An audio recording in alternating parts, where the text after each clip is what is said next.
Paul Kruger down to SKM Pathani Vanderbilt Junction area. It looks like ice or sleet. There's some weather-related product which is deep, and motorists are being caught in it, stuck in it. So quite dramatic scenes. Pictures up on Twitter at Traffic SA. You could have a look at what Pretoria North traffic dealing with this morning. A little bit of traffic on the N12 heading out of Joburg to a crash at the R24 airport. Split some delays getting out through Galulis there. Still busy with yesterday's recovery south of Cookhouse on the N10 in the Eastern Cape, although traffic does seem to be moving better. Breakdown on Durban's N2 north at Spaghetti Junction, a breakdown at Key Ridge on your way to Pietermaritzburg. Both of those likely to cause problems this morning. With your traffic update, I'm Rob Byrne.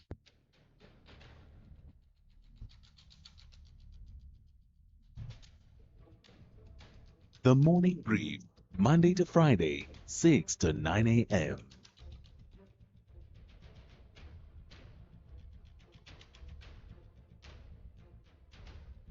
The Morning Brief, Monday to Friday, 6 to 9 a.m.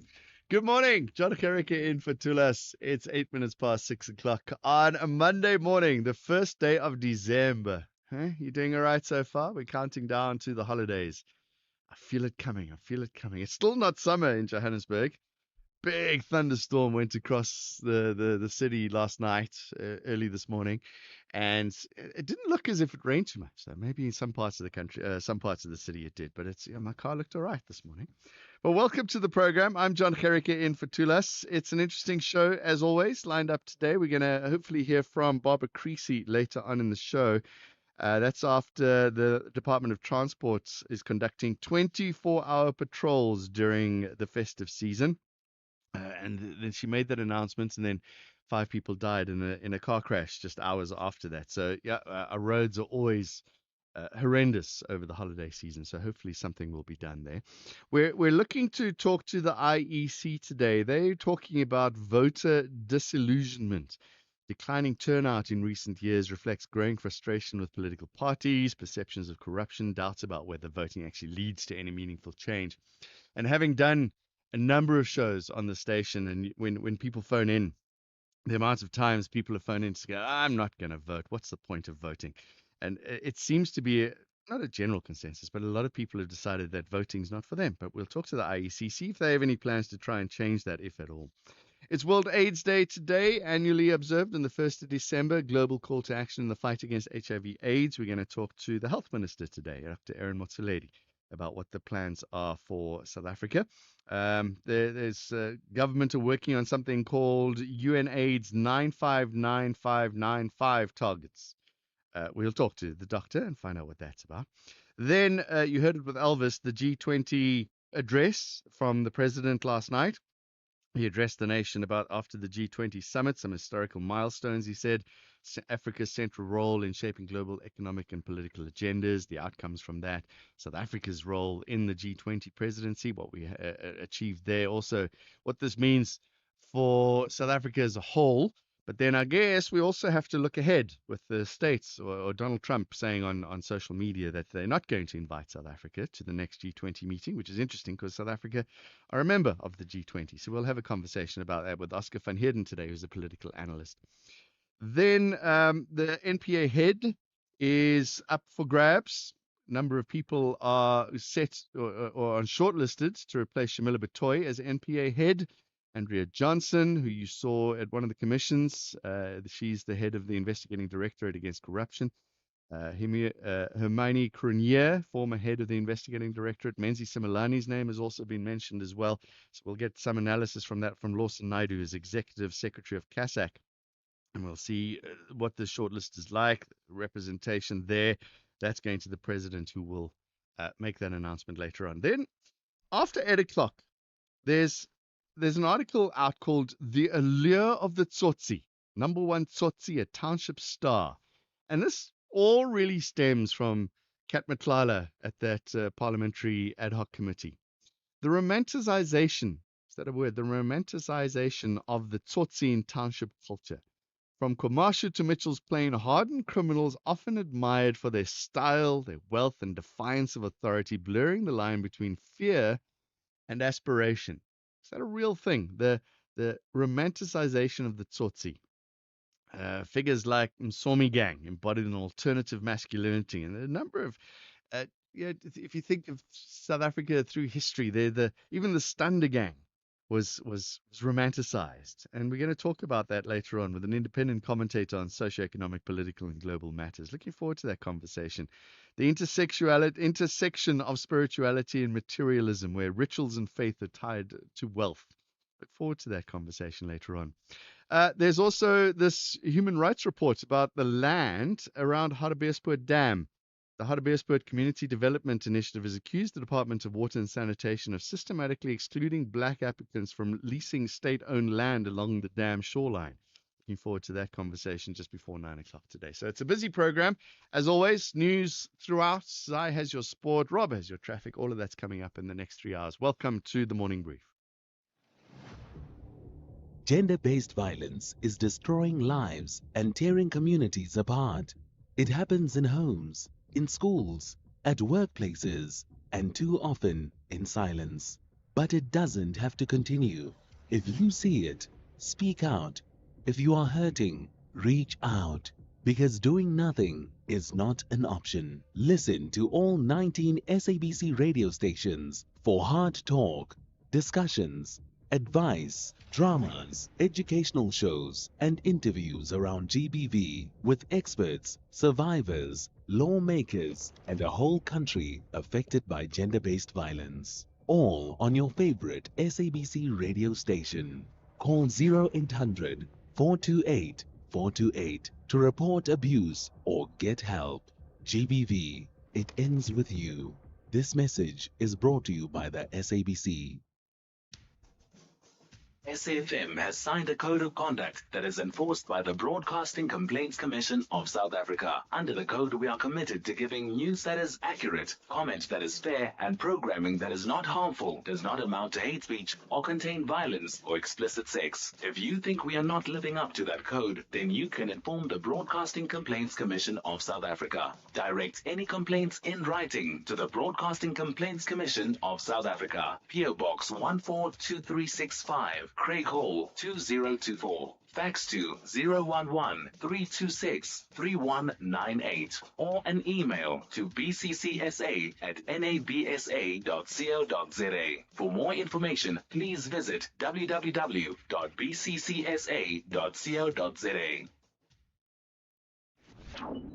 The only talk radio morning breakfast show that makes sense. The Morning Brief. 6:15. Let me tell you what's happening in the weather today. First of all, an impact-based warning, yellow level 2 warning. That's severe thunderstorms, heavy downpours resulting in localized flooding of susceptible roads and low-level bridges.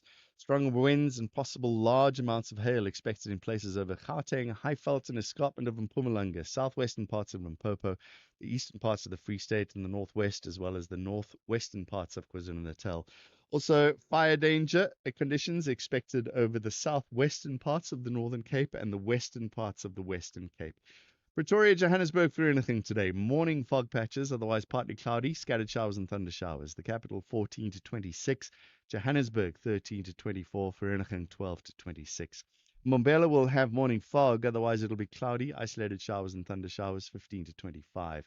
Polokwane, Mahikeng, and Vryburg, partly cloudy, isolated showers and thunder showers. Polokwane 13 to 25, Mahikeng 18 to 29, Vryburg 16 to 31. Bloemfontein and Kimberley today, partly cloudy, isolated afternoon showers and thunder showers. Bloemfontein 12 to 29, Kimberley 14 to 31. Uppington is fine. It'll become partly cloudy this afternoon, 21 to 35. Cape Town fine with moderate to fresh southeaster, 19 to 28. George is fine with a light to moderate southeaster, 15 to 26. Gqeberha is fine, a light to moderate easterly to southeasterly wind, 14 to 25. East London's partly cloudy. The wind is a moderate to fresh easter to northeaster, 15 to 25. Durban's cloudy, some scattered showers and thunder showers. A moderate to fresh southerly to southwesterly wind, 17 to 25. Richards Bay is cloudy, scattered showers and thunder showers. A moderate to fresh easter to southeaster. A moderate to fresh easterly to southerly in Richards Bay, 17 to 27. And Pietermaritzburg today, partly cloudy, scattered showers and thunder showers from a low of 12 to a high of 26. Don Gerika on SAFM. All right, right about now, we'll be doing international matters, and I'm looking forward to that conversation. Melissa's also supposed to be giving us, she's not doing the update today, though. So we'll keep a close eye on what's happening in the news. We've also got finance later on as well. I see a lot of the markets are up already today, or at least the prices of gold and platinum are up. So looking forward to that. Is that good news? It is. It is good news if the prices are up, because then we make more money as a country, I think. So looking forward to hearing what's happening in the markets as well. As always, phone lines are open, 086 000 2032. And you can send us WhatsApp voice notes on 0614 104 107. Those voice notes always open. And we love getting your conversations, love getting your voice notes, love taking your opinions on a number of issues. So give us a call, 086 000 2032. And you can send us voice notes, 0614 104 107. Let's talk about what is happening over in the States. There's conversations, diplomatic talks about peace in the Ukraine. I see the U.S. Secretary of State Marco Rubio had a meeting in Florida between the U.S. and Ukraine officials. Rubio is saying it's very productive, marking another step in an intense period of diplomacy aimed at ending Russia's war in Ukraine. Discussions attended by Ukraine's new chief negotiator, Rustem Umerov, and U.S. envoy Steve Witkoff and Jared Kushner focused on both the conditions needed to halt fighting and the long-term framework for Ukraine's security and prosperity. Let's talk to Roland Henwood, political scientist and commentator at the University of Pretoria. Roland, good morning. Thanks very much for joining us. Good morning. It's a pleasure. How close are we to peace between Russia and Ukraine? Probably not closer or further than the process has been. I think the best news that negotiations are continuing, and it seems to be a constructive effort. There's no guarantees, and as was indicated, it's a complex and difficult process. Are the right people being spoken with? It seems as if there are talks with Ukraine and they're being told something, and then there's talks with Russia and they're demanding something. Things in the right direction? I think as long as there are talks and engagement at senior level, and we're seeing that at this stage, there's hope. It's difficult to indicate who the right people would be. Governments decide who's going to we've seen phases where those who were, especially on the side of the UN, were not trusted by everyone. There were questions being asked about motives, no interest. My sense is we've moved a little bit away from that, and the focus is now on the specifics of what is necessary to agree some kind of deal to end the war. And what would those be? Well, from the Ukrainian side, difficult in the sense that what is on the table is they have to relinquish substantial parts of territory, which of course is not normal. It's not legal in terms of international law. But there are ways of dealing with that. The challenges the Ukrainians face are how do they protect the integrity of the country, the national sovereignty, and then the rebuilding the country for future. The country has been devastated in parts, and there's continuous attacks on civilian infrastructure. That, of course, makes life very difficult for Ukrainians. And the issue is how do you stop the conflict, but then how do you rebuild the infrastructure? How do you rebuild the economy and create an environment that can prosper? And the Russian side is adamant that it's their own security. NATO must not be involved. Ukraine must not have its army to protect itself. No foreign peacekeepers allowed. And the US finds itself in the midst on the one hand. On the other hand, at this stage, it's clear that there's very little support for Ukraine, especially military support from the US. One of the issues is also preventing future aggression from Russia into Ukraine. Well, that's the key issue. That's why Ukraine is fighting at this negotiation to ensure that they can protect themselves. Part of that is their own security. The other part is limiting Russia's future options. And then the third key one is who will guarantee peace if it's future. The argument is if the US is not fully involved in this, there's little hope of achieving anything. When is the next meeting with Russia then? Mr. Witkoff leaves for Russia today, so the meeting is probably going to be tomorrow with Mr. Putin. There were talks that the peace plan that was mentioned was last week, the week before, was this Russian plan that was sent to the States, and they just made a couple of tweaks to that. Is there any more on that? There's a reworked plan. I don't know if it's a new plan. The 28 points have been reduced to 19 points, but that has not been released. So there's very little information. What happened was that there was quite an outcry based on the original 28-point plan because it was seen only Russian demands. The principle was that this was up for negotiation. The involvement of Europe on the side of Ukraine definitely put pressure on the process.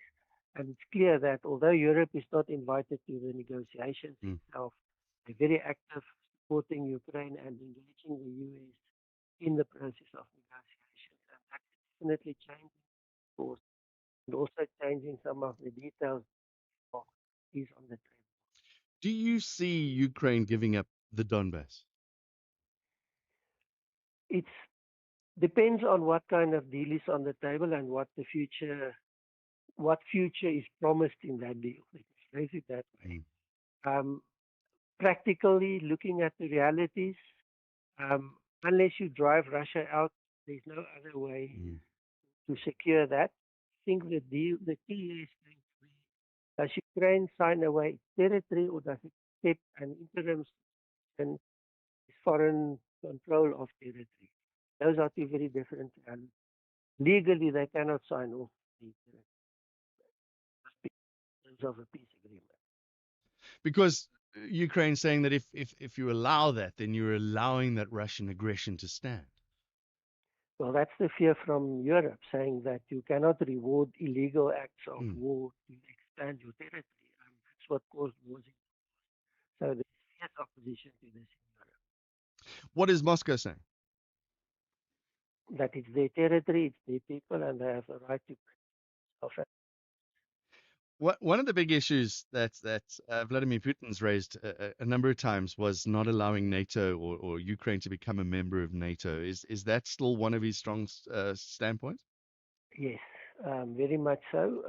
What seems to be the issue here is limit Ukrainian defense, limit European engagement and involvement, and Mm. that opens up more space. I think the one thing one must not forget in this context, if you look at Russian actions in the region, in other countries apart from Ukraine, they're very active, they're undermining democratic and pro-European. So this is not just about Ukraine. It's not just about Ukraine.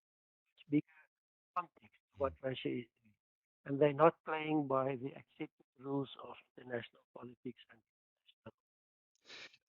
Zelensky's going to meet President Macron of France in Paris today. You mentioned Europe. Are Europe sidelined in this, and they're just sort of bit players with the way the states are running this conversation?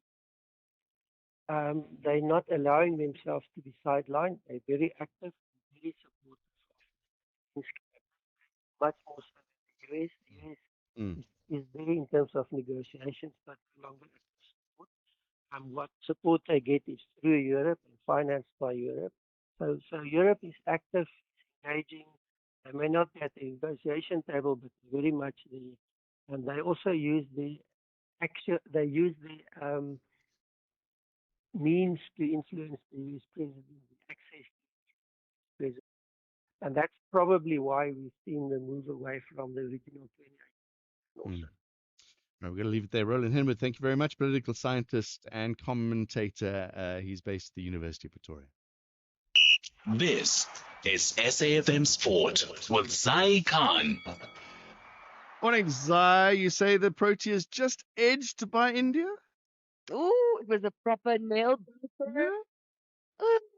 Yeah, it was one of those don't blink finishes. I think India just squeezing it in there, John. But that's no cigar for us this time round. Rohit Sharma rewriting the history book. India edging South Africa, 17 runs, opening ODI in Ranchi. Asked to bat first, India posted 349 for 8, powered by 135 from Virat Kohli, record extending 52nd ODI century. Kohli shared a key 136 run stand with Rohit, who made 57 off 51 balls. Rohit also smashed 3 sixes to break Shahid Afridi's long-standing ODI sixes record, holding the mark outright. So yeah, India finishing strongly. Proteas, they did fight hard, but India held on for that 1-0 lead in the series. Confed Cup action, Dylan Bosch's perfect start halted in Zanzibar. The Singida Black Stars clawed back to a late 1-1 draw. Langesle Pili marked his 50th appearance with the opener for the Maroons, but the Tanzanian hosts struck late to earn their first point of the campaign.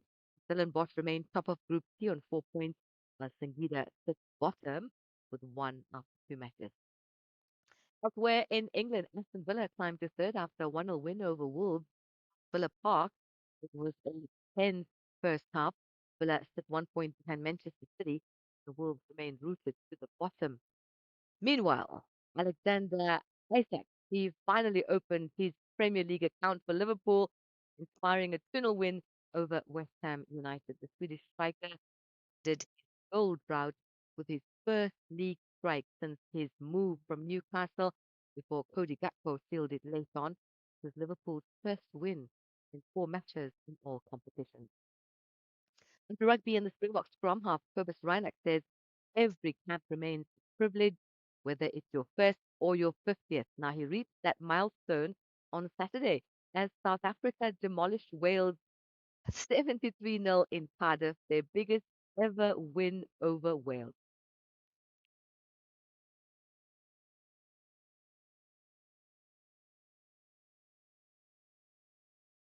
It's always special just to put on the jersey. If it's cap 1 or cap 140 odd like Evan, it's special. But yeah, putting on my 50th was great, the nuke squad. But yeah, it's every boy's dream to play for the Springboks, and having done that now 50 times, it's unreal. It's a privilege, and it's something I'll always be thankful for. That's the Springboks scrum half Cobus Reinach here on the morning brief. And finally, in motorsport, the 2025 Formula One season will go down to a dramatic 3-way showdown in Abu Dhabi after Max Verstappen claimed victory. That was at the Qatar Grand Prix. Lap 7 safety car reshuffled the pack, with Verstappen timing his stop perfectly. Oscar Piastri finished second, while championship leader Lando Norris could only manage fourth, setting up the blockbuster title decider.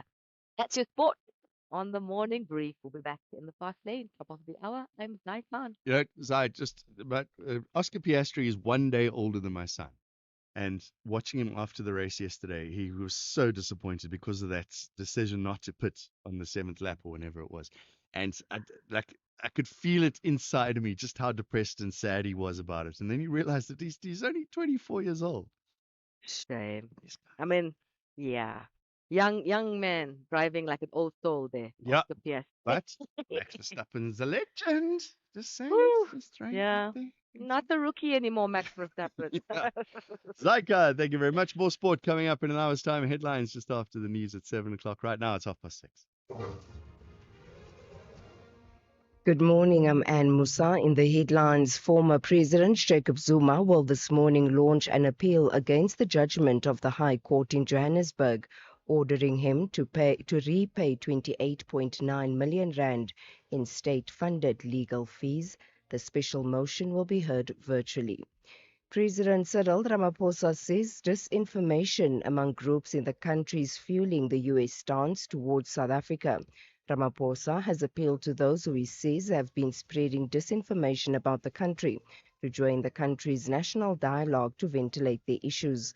And 2 suspects in the killing of a 77-year-old farmer in Lipalale, Limpopo, are still at large. Police have launched a manhunt for them following the incident which happened yesterday.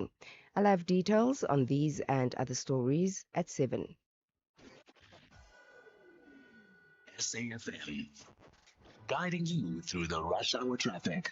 Good morning. Very interesting scenes out of Pretoria North. Paul Kruger around Lavender, SK and Phethleli, Vanderbilt Junction territory. A major storm event, obviously a sort of hailstorm, I guess, has left a pile of sleet, and it's deep enough that motorists are getting stuck in it. So very, very unusual scenes. We have put an image of it up on Twitter at Traffic SA. You can have a look and see what Pretoria North motorists are dealing with this morning. Delays coming out of Pretoria North, delays coming down through the port area, and going up off Mansfield or off SKM Perth Valley towards Pretoria North. There's an impact there as well. So some very heavy traffic. If you know alternative routes, get onto that. I know police are scrambling to get some recovery vehicles into that area and get those stuck vehicles cleared out. Other issues, the N12 eastbound towards Boksburg and the airport, a crash where you split to the R24 airport exit.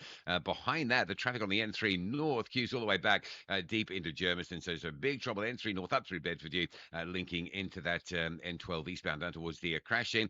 Breakdown on Durban's N2 North at Spaghetti Junction, so some extra delays coming through from the M7. Also breakdown between Ashburton and Market Road, holding you up into Pietermaritzburg. And Cape Town this morning, slow coming out of the Samora Michelle side of Mitchell's Plain, M7, R300 routes.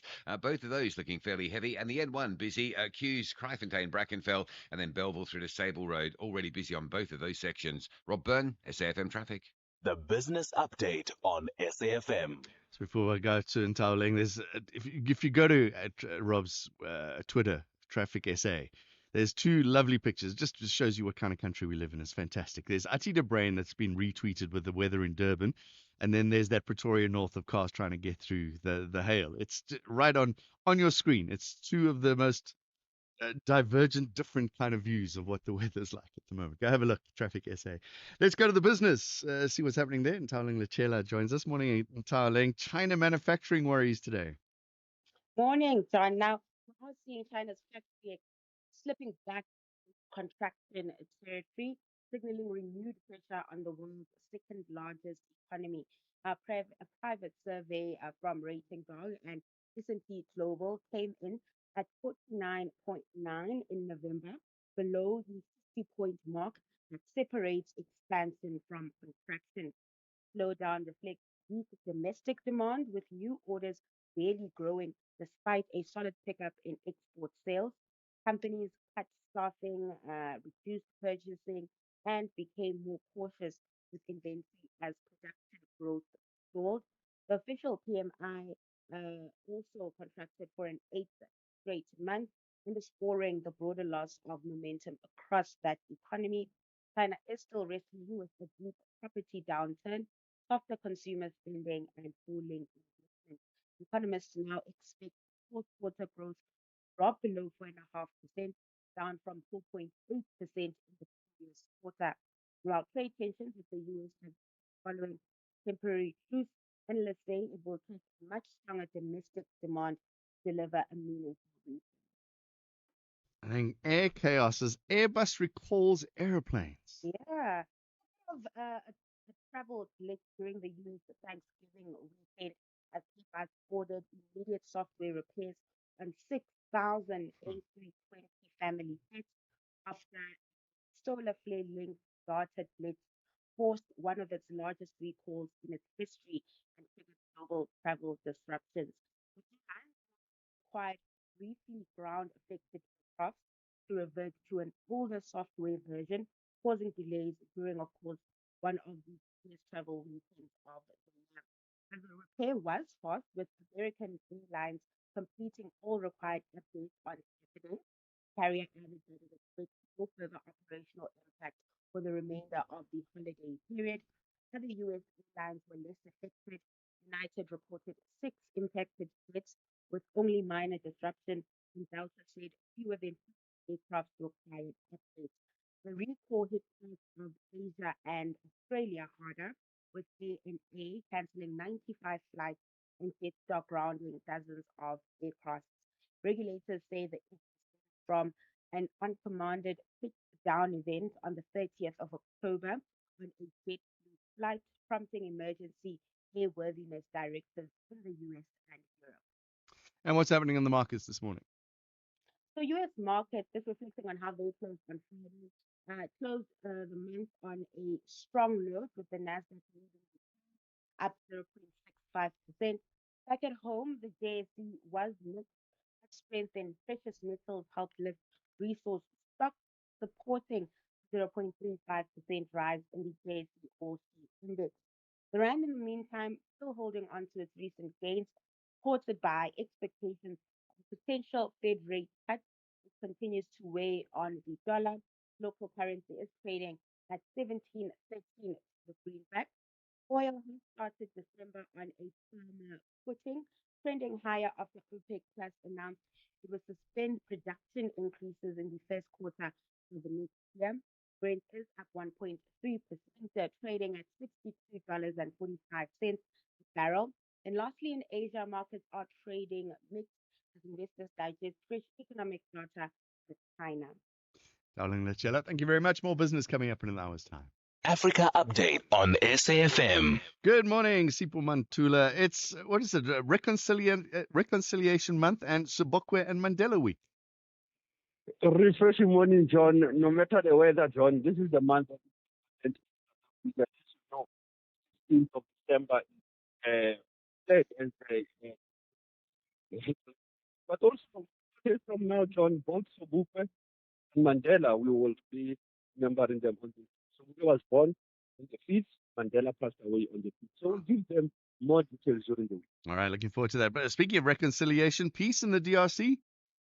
Indeed, we are seeing Felix Tshisekedi and Kagame. They are flying to Washington this week to sign a peace agreement. In fact, the long-running conflict in DRC. Others are claiming that Donald Trump is one who will give peace on this. But what is concerning, John, is the role of the M23. They are not going to start the process in terms of what will come out there. The government of Felix Tshisekedi, they will not allow the integration of the M23 DRC defense force, and that Congo territorial integration is negotiable. It seems Kigali is not moving on. It's created by this moment that they're coming from Kinshasa. But let's wait and see as Tshisekedi, Paul Kagame are flying over to Washington to sign this. I asked myself, is the war in the USA? Why are they not saying it in the DRC? What are we doing? And Rwanda, John? Politics. ECOWAS has expelled Guinea-Bissau. This is big news. ECOWAS or ECOE, John, we don't know. Are they overtaken by them? Interestingly, they had a virtual meeting and the chairperson, Julius Madabrio, saying that they have suspended Guinea-Bissau as a member. Remember that there was one President Jonathan saying ceremonial coup. That's not a coup. When did you see a president announcing it? Disappear from there, John.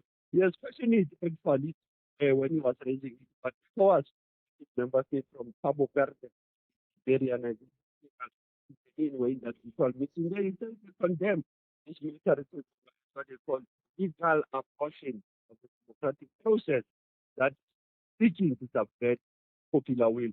So ECOWAS is agreeing. The EU also has condemned the coup, but has not yet suspended the country between now, 2020 and 2020, since in West Africa. After a successful G20, the president's off to Mozambique. Tell us what's happening there.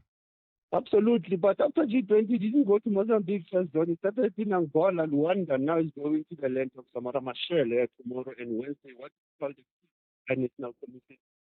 President Ramaphosa had invitation of President Daniel Francisco, who will complete a working visit, John. It's not just an ordinary working visit on the bi-national. Remember, relations between Mozambique and South Africa. President Ramaphosa will be engaging on many issues. He will also launch what they call the Southern Hydrocarbon Integrated Infrastructure in Kambani province on the set. On also the engagement of what we call the foreign affairs ministers, the senior officials, to look at the implementation on areas of trade, investment, what they'll call regional, continental, and global issues. So that's what the Prime Minister John President chairing this inaugural session on because important one is when 2017 then 2022. Now we're in 2025. Hmm. they are engaging also. So we hope all those engagements. Yeah, Mozambique needs all the help it can get at the moment. Are there still issues up north of Mozambique? They will never cease on so long as the natural resources in Africa is the appetite for the colonizers to still stick around. And your historical archives today.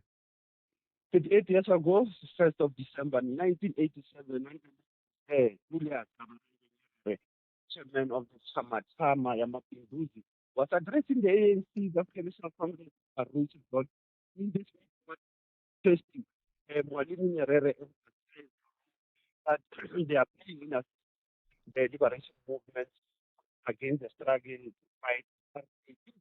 That raised also the long years of the struggle that was waged by South Africa. And they just marched on, and he raised the issue of the setback that they're going through, and also donated a farm of 5,000 hectares of land to the African National Congress in Morogoro. You'll recall that land also is where the Solomon Masango College map was constructed. In that meeting, late over Tambo, Olive Reginald Tambo was also part of the from of it was very important because it declared apartheid. You might understand the living Sipho Matula, thank you very much. It's 6:45. SAFM commemorates Disability Rights Awareness Month under the theme Celebrating 30 Years of Democracy, Creating Strategic, Multi-Sectoral Partnerships for a Disability-Inclusive Society. SAFM supports and works tirelessly towards equity and equality for those with disabilities. Empowerment is key. Let us break the barriers and improve the quality of life for those with disabilities. Our efforts towards a better life for those with disabilities can only be impactful when we do so together.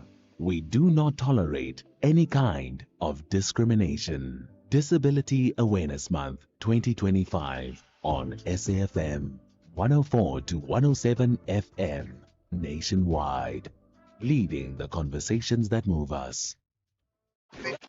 Don Gerika on SAFM. Let's talk about traffic. And there's been a big announcement. Transport Minister Barbara Creecy announcing the department will conduct 24-hour patrols during the festive season. RTMC spokesperson is Simon Zwane. Simon, good morning to you. Thanks very much. Tell us about what's planned over the festive season to try and slow down at least the amount of fatalities on the road. Yes, Sean. Indeed, we are planning to have 24 hours patrols on the roads, but we'll also be looking on removing pedestrians on those danger roads. On the road. We know the spots where they normally have high pedestrian traffic. Then we'll be seeking to remove them from the road. And because we do that because we think when we focused on that last year, particularly in Gauteng, last first year was very close focus on dealing with pedestrian fatalities. And then they managed to reduce their fatalities about 29%. That's for the first time that's happened. How do you reduce pedestrians? People need to get to work, and pathways are poor. Crossings over roads are very difficult in some places. Now there are places where they should not be waiting for high vehicles, very dangerous places. So in those places, we send traffic officers to discourage them from going there. Another pedestrian places which they are reluctant to use. But if they see a law enforcement vehicle around the area, they do use those pedestrian places. So encouraging them to use pedestrian because where it's not safe to do so. So that helps quite a lot. Right. In fact, there's a difference in two provinces. Last year was Gauteng, which was leading, and then the Western Cape and the Mpumalanga, because they had heeded the message to say, let's focus on this issue. It's just to switch half of the challenges we have, half of the fatalities we see, frankly, it's pedestrian. So if we can focus on that, we'll be able to well. But we'll also be looking at public transport. We know around this time of the year, they travel 24/7, especially those that are going to the neighboring countries with overloaded vehicles, and we'll be seeking to deal with that. We'll deal with that before they leave the places of origins, the ports from which they collect passengers and goods. We'll be seeking to do it from those ports before on the freeways, so that we don't have the problems of the Yeah, we've seen this incident. Excuse me. We've seen this incident with buses that have been overloaded with many passengers, but that was well into their trip already. So there's a continuous checks along the highways and byways. Yeah, what happens is that, John, they pick up even along the road. So if we can remove those people who are along the roads, and we picked up also detecting where they avoid the main freeways and start using the roads. So we'll also be monitoring those to deal with that phenomenon. Yeah, we saw the Metro Police in Johannesburg out on force during the G20. Is that kind of visibility going to be seen continuously and in other parts of the country now as well? Yes, that's the kind of visibility we want to implement. Every transaction that we know is a problem, but it's used to get onto the freeway. They have to overload their vehicles. We will be monitoring those. We'll be monitoring the speed that we know the pedestrian activities. We'll be monitoring even trucks to the M3, for instance, from KZN around the Union Trust, also Yes. so we will be monitoring that the 24-hour, 7 days a week process. And tell me quickly about drunk driving. I see there was a recent blitz down at Florida Road down in Durban. A host of people caught just in that little strip. Is that continuing? Are there going to be roadblocks to stop people from drinking and driving? Yes, that's a big problem, and that affects us within the towns and townships. That's why when they've done the driving under the influence of alcohol, they don't collide with pedestrians and they run away. They have a high number of hit and run incidents. So we will be going into into and towns and other areas as well, so that our focus is not only we know that after hours the problem becomes big within the townships and towns and the drinking spots. All right. So we'll be seeking All right, Simon Zwane, thank you very much. RTMC spokesperson joining us here on the morning brief. Yeah, you heard that story. An alleged drunk driver knocking over a runner at the Soweto Marathon this last weekend as well. It's horrendous. SAFM, guiding you through the rush hour traffic. Very good morning. Just a reminder about the big hailstorm that moved through Pretoria around Tshwane early hours this morning. It has left some sleet and ice deposits on the Paul Kruger, SKM Pafeli sort of Lavender Road confluence. So if you're coming in or out through Vanderboom Junction, Vanderboom Port area, it's all very heavy. There are vehicles stuck in some very high lying ice. Very dramatic, very unusual pictures. And of course, catching everybody out on this busy Monday. Not only coming out of Pretoria north, but also trying to get back up in that way as well. Staying in Pretoria, the nation's capital, a breakdown on the M1 South near Linwood Road, so some pressure as you line up from Stormful. No change on the N3 at roadworks north at Buccleuch, south at London Road. Still very busy and building into that construction zone both ways. Now, big delays getting through Galulis with a crash on the R24 eastbound towards Boksburg and Benoni by the airport split. So the N3 under pressure trying to get through Galulis and into that M12 East. Give you an idea, the the N3 south backing up from Linksfield, but northbound, the high volume side, all the way back to Elands Interchange, deep into Germiston. It's very slow this morning. If you're around Durban, a breakdown a little bit earlier on the N2 going north at Spaghetti Junction. That's why it's extra heavy this Monday. It's not only volume of traffic and the roadworks near Westwood Mall, it is that breakdown. There's also a breakdown at Cliffdale on your way to Pietermaritzburg, so that's getting slow. And then Ashburton to Pietermaritzburg before Market Road on that section of the N3, still with a breakdown causing some delays as well. Cape Town Marine Drive looking busy. It is a busy Monday across the country. Don't leave it too late to get in. We're sort of first of the month, so all those that head off to work have now been paid, I would think. So very high volumes. Marine Drive, very slow. Sunset Beach and Milnerton down towards Pardon Island area, and quite a backlog passing Khayelitsha on the N2 inbound between Baden-Powell and the R300. With your traffic update, I'm Rob Byrne. Zonwabise Resort Holdings, which is the empowerment partner of the Sun Boardwalk Hotel and Casino in Gqeberha, urgently requires important information from its shareholders. If you are a shareholder and have not received the recent email, please kindly contact the admin office either by email at zonwabiseresorts@gmail.com or call 041 368 1792. The Buccaneers believe they are unstoppable and will walk away as champions. However, Bahlabane Bantwa plan to reveal their secret game plan on match day. This is the Carling Knockout Final. Witness Orlando Pirates versus Marumo Gallants on Saturday, 6 December at 5 p.m. live on SABC Plus and SABC One. Then at 6 p.m. on SABC radio stations. Proudly brought to you by SABC Sport.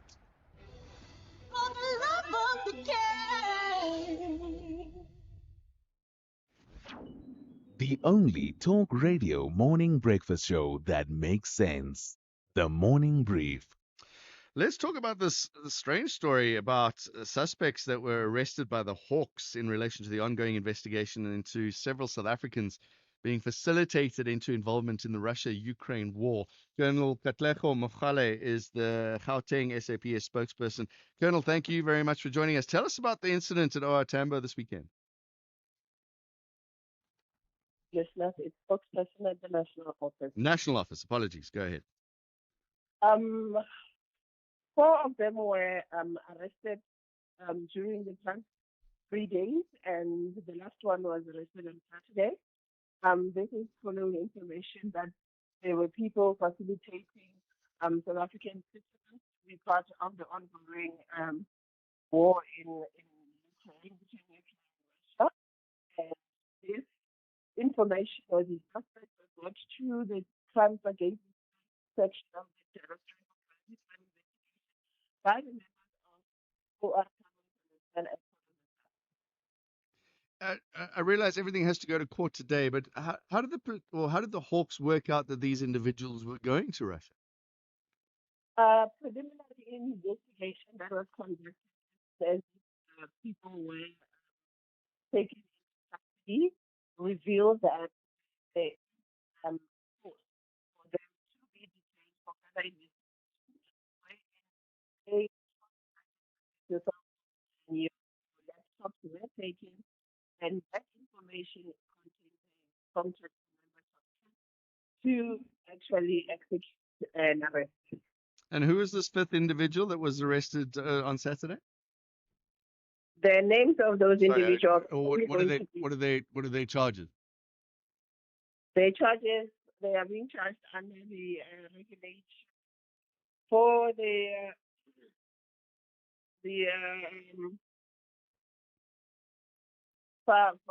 Foreign Military Assistance Act. Right.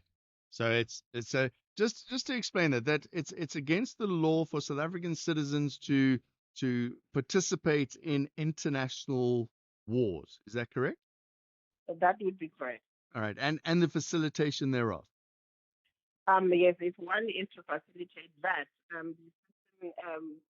what a permit and permission that you need to have to be able to do that. Okay, so as I said, this is all going to appear in court later on. It'll all come out. Are there more arrests, or do you know about more incidents? This is what, 4 people or 5 people? At this have 5 people in custody, and we are not ruling out the possibility that this investigation will lead to some arrests as it moves forward. Is this related in any way to the Duduzile, the MK party situation, those 17 people that are over there already, or is this a completely separate situation? This is a separate situation, but we are not ruling out the possibility that the investigation that we have on this case has might at some point converge. The ongoing story. We'll keep a close eye on that. Thank you very much. National spokesperson of the South African Police Service, Colonel Katlego Mogale, Hawk spokesperson. Thank you very much for joining us here. We got 3 minutes to go to the news. There might be some time for some voice notes. There might be some time for a call or two as well. 086 000 2032. Give us a shout. Call us on 086 000 2032. I think we're going to go to Vanush in just a moment. Coming up after the news, we're going to get an update from the IEC as well. We're hoping to talk to Sai Mamabolo, the CEO of the IEC, saying that the electorate are growing frustrated with political parties, perceptions of corruption, doubts about whether voting actually leads to meaningful change. We'll see if the IEC can change our minds about that. Then it's also World AIDS Day today. The big news is about how much the US is involved in supporting our fight against HIV/AIDS. Hoping to talk to Dr. Aaron Motsoaledi today, the Minister of Health, find out about our progress in expanding access to antiretroviral treatment, the efforts there, and how government and civil society are working together to achieve the UNAIDS 959595 targets. We'll find out more about that later on. Let's go to voice notes. 0614 104 107, talking about police or drunk driving in East London. Good morning, Prashant. Prashant, can you ask your guest if you can send traffic police officers in the East London CBD? You'll see a lot of drunk people. And if you come down here in this area, here in Eastern Cape, there's criminals jumping on trucks and stealing.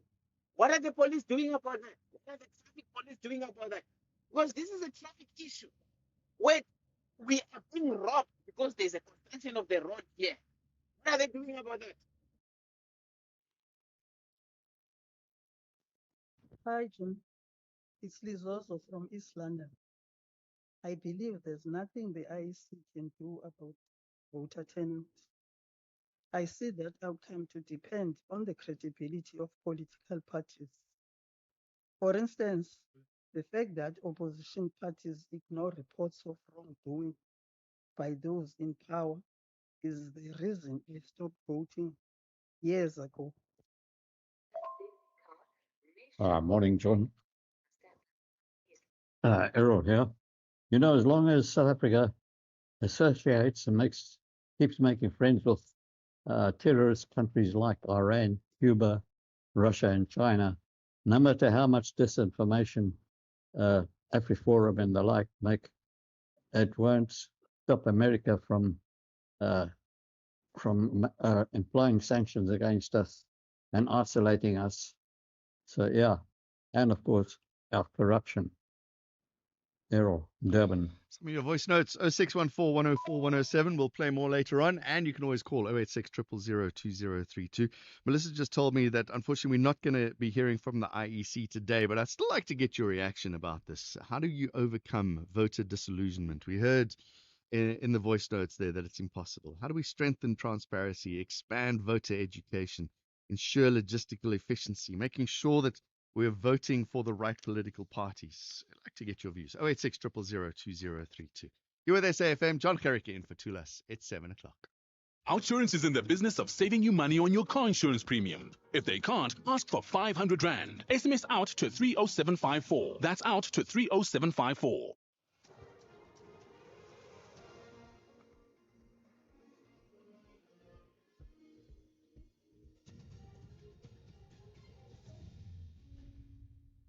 In our top story, Zuma seeks leave to appeal legal fees repayment order, and Ramaphosa invites critics to ventilate issues through dialogue. Good morning. Former President Jacob Zuma will this morning launch an appeal against the judgment of the High Court in Johannesburg, ordering him to repay 28.9 million rand in state-funded legal fees. The special motion will be heard virtually. The application pits the presidency, the state attorney and the solicitor general against Zuma, with the DA and EFF as interested parties. Zuma's appeal follows a judgment that found he was not entitled to taxpayers-funded legal support and ordered repayment with interest. President Cyril Ramaphosa says disinformation among groups in the country is fueling the US stance towards South Africa.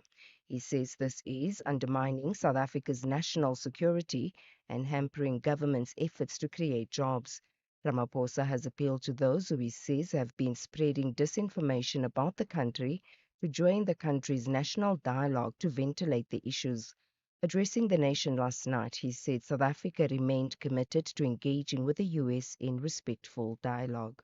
We offer the people of the United States nothing but goodwill and friendship.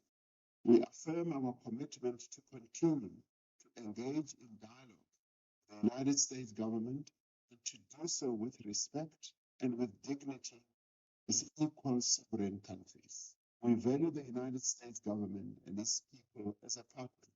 We have common interests, common values, and a shared wish to advance the prosperity and well-being of the people of both of our countries. 2 suspects in the killing of a 77-year-old farmer in Lephalale, Limpopo are still at large. Police have launched a manhunt for them following the incident which happened yesterday. Police say the suspects also tied up the farmer's wife, who survived the attack. They fled the scene with firearms, cell phones and cash. The farmer's wife reported the incident to the local Farm Watch. Police spokesperson Malisela Ledwaba. Anyone with information regarding the suspects may contact Detective Sergeant Simon Ditle on the number 082-414-1882 or Crime Stop number 08600-111. Alternatively, may share information on MySubs app. The ANC will hold its special National Executive Committee meeting in Boksburg, east of Johannesburg, later this morning. The one-day meeting is expected to discuss preparations for the party's fifth National General Council at Nasrec Expo Center from Monday to Friday next week. Ntebo Mukobo has more. The ANC says today's meeting will mainly discuss preparations for its NGC, and so far all regional structures are directed to conclude their conferences before the NGC, with Johannesburg and Tshwane set to hold theirs on Wednesday until Friday. But the special NEC will have to chart a way forward after a bilateral to convince the SACP not to independently participate in future elections failed. The ANC Secretary General said they have to decide if they fail to find each other. It looks like there's no turning back, and the marching orders will come in terms of what is going to happen, and we'll share that perspective with our membership. But it remains to be seen if SACP members serving in cabinet will ultimately be removed as they serve on the ANC ticket. And finally, the South African National AIDS Council, SANEC, says efforts are underway to secure funding for HIV/AIDS programs. This follows the recent cut in grants from the US President's Emergency Plan for AIDS Relief. SANEC's comment comes as the world observes World AIDS Day.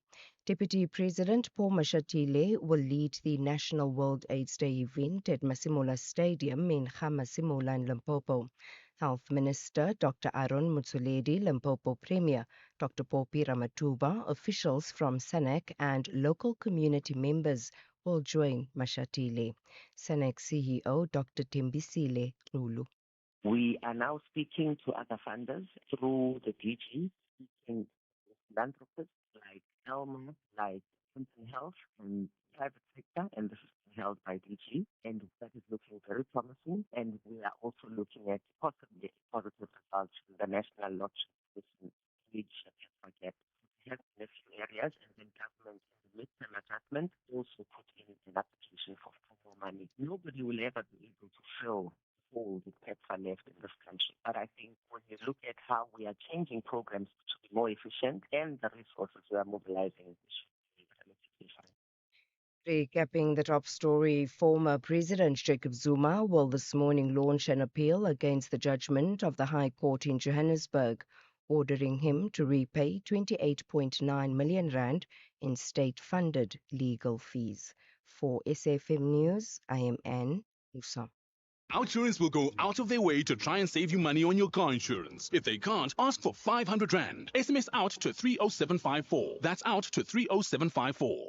You could spend 10 minutes hunting for the TV remote, or get a 10-minute quote from Outsurance that could save you thousands on your car insurance. For her 2024 Kia Picanto, 52-year-old Janine now only pays 561 Rand a month. And for her 2025 Jetour Dashing, 29-year-old Sana pays just 796 Rand a month. Ready to get more out of your car insurance? SMS out to 42876. That's out to 42876. Outsurance, licensed insurer and FSP. TCs and information online.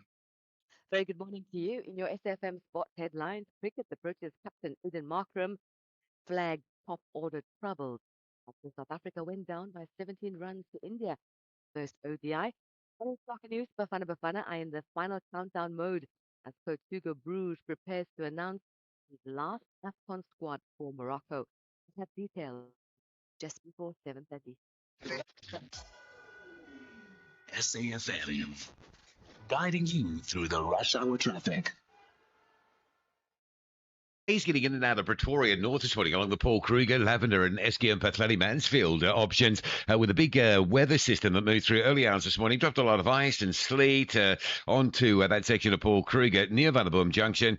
Motorist truckers getting stuck and recovery operations underway, and that's all just getting in the way of through traffic. So very busy out that side. Joburg N3 North jamming up into Galuli's interchange. The backlog deep into Germiston and Alberton territories this morning. R59 North to Michelle Avenue is heavy. And the R21 coming south towards the airport quite slow as you line up between the Benoni exit and the Atlas Road off-ramp. Heading out to Pietermaritzburg from Durban, a breakdown at Keyridge. Another breakdown between Ashburton and Market Road. So 2 delays to work through there. Durban's N2, chock-a-blocks on the run through to Spaghetti Junction. Not only the roadworks, but also another breakdown there. It's been there a while today as well. Cape Town Marine Drive, Table View to Sunset Beach, and then Milnerton Parton Island. Very big volumes, very slow going. N1 inbound Kryfontein to Brackenfell slow, then from Belleville all the way slow right through to Kuiper Interchange. With your traffic update, I'm Rob Byrne.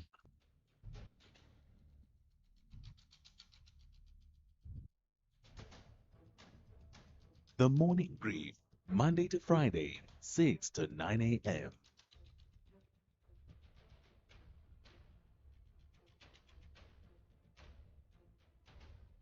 The Morning Brief, Monday to Friday, 6 to 9 a.m. 9 minutes past 7. John Carrick in for Thulas. Good morning to you. It's the morning brief. In a moment, we're going to get reaction to Cyril Ramaphosa's address to the nation last night after the G20 summit. But today is World AIDS Day. The 1st of December is an annually recognized day. Global call to action in the fight against HIV/AIDS. Let's talk to the Minister of Health, Dr. Aaron Motsoaledi, joins us on the line. Minister, thank you very much for joining. What does the 1st of December mean to you, and what are we doing to continue this fight? Thank you very much, John, and thank you to the listeners of SAFM. You can see, John, our theme this year is renewed effort and sustainable commitment to end AIDS. And throughout the whole year, if you listen to the speech I've been making, I've been emphasizing on this, and that for more than 40 years, that the world has this virus. We've been living with it for more than 40 years. And South Africa is the most infected country in the world. So I said we must take a decision that the time has arrived that we must get rid of in the same way as other diseases like smallpox. The world was able to get rid of by COVID, which harassed us a few years ago. We're able to get rid of. We must start thinking about getting rid of HIV and AIDS. So today, that is what I'm going to emphasize in Masemola in Limpopo, that we are going to emphasize on the progress to make sure that we end the state of AIDS. Minister, how much has the shoring up of financing from the US affected our fight? Well, of course, it will affect. Anytime you had an amount of money and you no longer have it, it will affect your problems. But we want to emphasize one, John, and one of the decisions we took immediately after February, taking away the paper money. One of the decisions we took was that no one who is on ARVs or to taking ARVs because we can't supply them. We took that decision and we are living by it. Secondly, that no one who tests positive now and has to go on ARV ever be told that we are aware that you are positive, but we can't on ARV because we don't have them. Just some to give money away. We took a vote that will never happen. Unfortunately, we're held by the fact that 90% of the ARVs, we've been buying them from our own, from money from our own treasury. It was not money donated by anybody. The other 10% where we bought from fund, which remember the day before the leader summit on G20, we had a replacement round of global funds where money is raised to fight HIV, AIDS, malaria, the whole world, and South Africa is a biggest. We got a message in, and I think you've answered a bit of it already, but somebody wants to know why it says here you expect, as the minister expect, other countries to fund our HIV crisis while he allows critical funds needed for ethical care for patients in our hospitals to be stolen. What's your position? Just repeat yourself. I'll You go are slowly. talking too fast. I'm missing it. A message from a listener says, please ask the health minister why he expects other countries to fund our HIV crisis while he allows critical funds needed for ethical care for patients in our hospitals to be stolen. What's your position? Well, we didn't allow anybody to steal anything. That's why processes are on to redeem that money and also to arrest the people and get that money and fire those. Processes on. So we never allowed anybody. Nobody allowed, no government can allow people to steal. They just stole because they wanted to steal. We are going to deal with them. On the issue of other countries, is called international solidarity. The disease, HIV, AIDS, malaria, and TB, they don't know us. They don't need passport to cross to another country. So the world knows that wherever this disease is, does not mean inward anything. We must come together to fight it. They are not necessarily fighting it for our sake only. They are fighting it for the sake of the world. That's why the Global Fund was established more than 8 years ago. I think it's 4 years ago. Typically, it's a fund which will fight HIV AIDS wherever it occurs in the world. So it's a world phenomenon and it can stop because some hooligans went to beat our hospitals in one part of the world called South Africa in Tempisa. That international solidarity cannot do because of those countries. They can't control our lives. Minister, let's talk about reduction of new infections. If you can stop the cause, then that's a right direction in the fight. How's the fight there with stopping new infections happening? Well, as you know, we have been struggling for the years. It has been with us for 40 years, more than 40 years. We've never had a vaccine. So the only way to stop new infections, any disease, is a vaccine. You are so aware that we did that. Did that with smallpox, the threat. Now there's no vaccine for HIV AIDS yet, but there is a new drug in the market called lenacapavir. It's not a vaccine, but it's a prevention. All the antivirals that are there now in the world are given to people who are HIV. Lenacapavir is going to be given to people who are HIV negative. That means who have not been infected. We are going to be so that they remain negative. Because it has been proven in trials that it is 100% effective, especially for adolescent girls and young women. And we have targeted them as our number one priority. Adolescent girls and young women between the age of 15 right up to 24 or so. These are the ones who are going to target to give the injection so that they don't get infected by the virus. And we are looking forward to next year when we'll start this program. I think we'll start either in March or April or even earlier. We've arranged for us. What are the costs for that? Yeah, you came with a big question, John. Yeah, it needs an explanation. Lenacapavir already exists in America. It's produced by a company called Gilead in America. But they have been using They are using it as I'm talking, but they are using people who can't be treated with anything else. That if a person is literally hospital in America, and they try all the antiretrovirals we know, and they don't make the person dead. On lenacapavir. It is tremendously expensive. So it's 28,000 American dollars just to treat one person for a year. 28,000 American dollars. I'm sure you're aware it's close to 450 to 500,000 South African rand, half a million. So there's no way anybody in Africa can ever cover. But this is what happened. The global fund, which I said was established to fight HIV and malaria, decided to negotiate with Gilead. Gilead gave them 2 million doses, which will be distributed to 120 countries. It's a very reasonable price. Out of that, the global fund is going to give us 29 billion. 29 million US dollars, 29 million US dollars for South Africa. So out of the 2 million doses, we're going to get about 450 doses of that. Now, your next question is going to be what when you have now during September at the United Nations General Assembly, there are two things that are very important. It still, the Clinton Health is called CHAI. It's headed by the former president of the U.S., Bill Clinton. They met together with Unicate, which is another family, and Dr. Reddy's in our veterinary institute. We launched a project whereby Dr. Reddy's is going to produce a generic, not for $28,000. Wow. $700. $40? Yes, $40. Wow. $40. This is what happened, John. Maybe later. When the pharmaceutical company comes up with it, because they do research, they spend money and all that, then when the drug is to the market, they are allowed via the rules of World Trade Organization.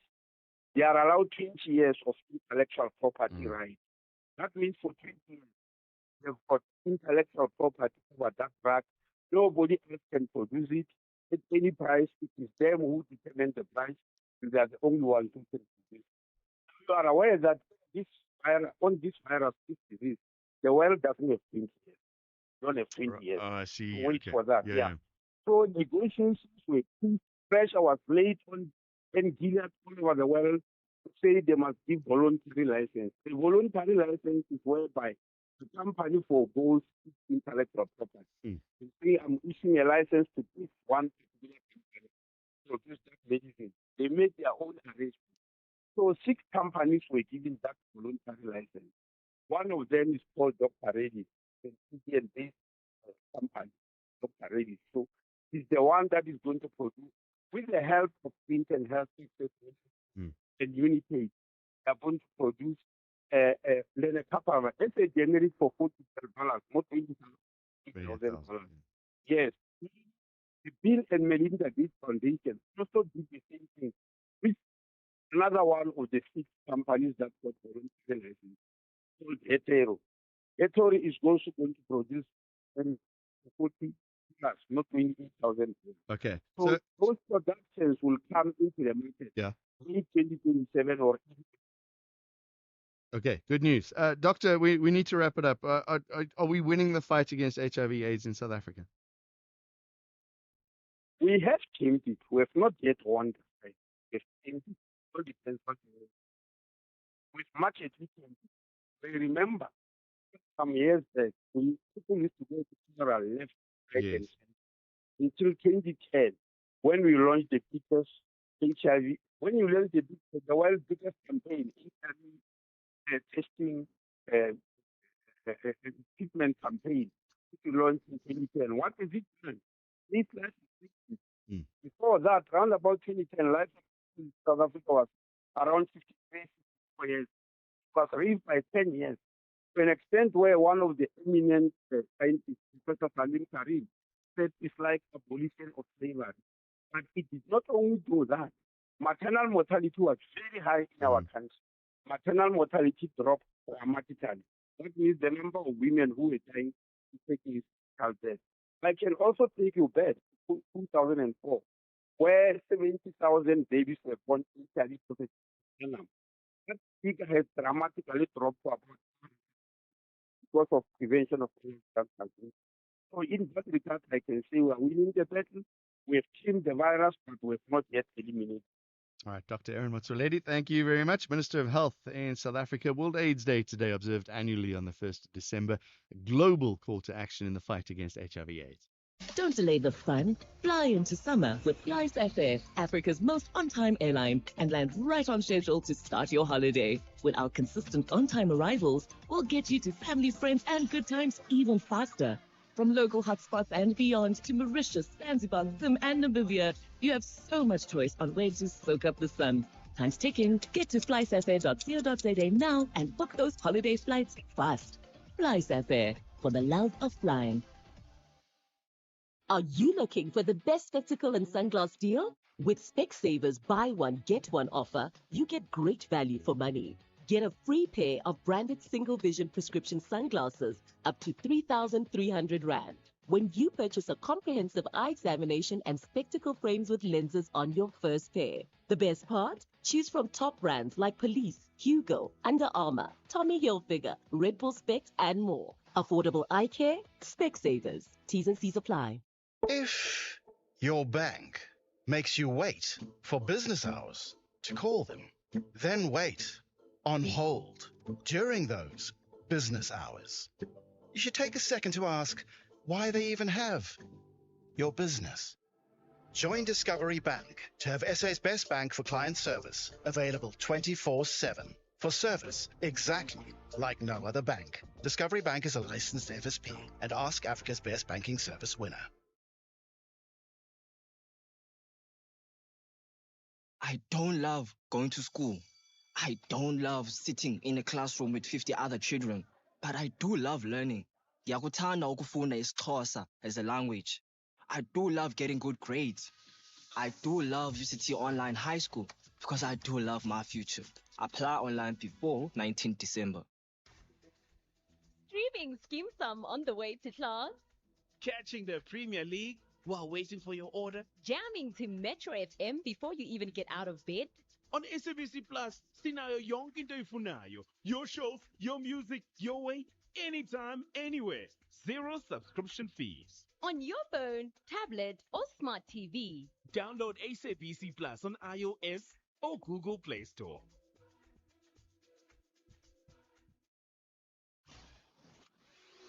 SAFM. Prime time all day long. Let's get a quick analysis of President Cyril Ramaphosa's address to the nation last night after the G20 summit. Spoke about a number of issues, the milestones, the outcomes, South Africa's role in the diplomatic context. Oscar van Heerden is political analyst and commentator on socioeconomic, political and global affairs. Oscar, morning to you. What do you make of what the president said yesterday? Good morning to your listeners. I think it was an important message. Overwhelming and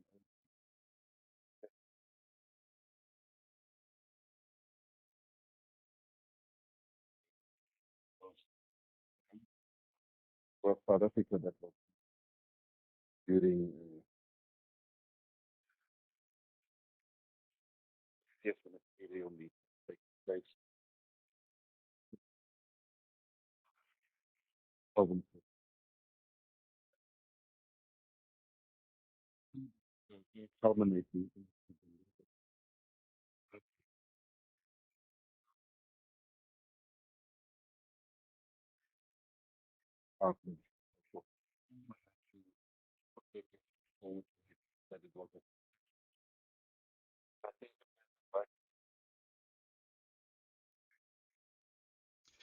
The elephant in the room is the whole handover to the United States. Donald Trump's comments that they're not going to invite South Africa again. What was he talking about there?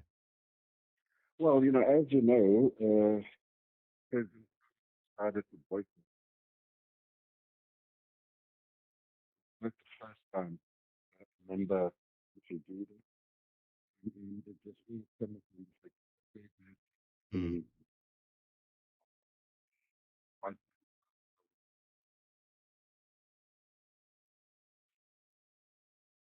farmers. blatant lie, made up, made to justify why he's not. I mean, he thought that others were going to join in the boycott, and they did not. The G7 leaders of the G20 the some that resulted into, Trump having egg on his face. As a result, they then decided last minute allegation handover of the president the next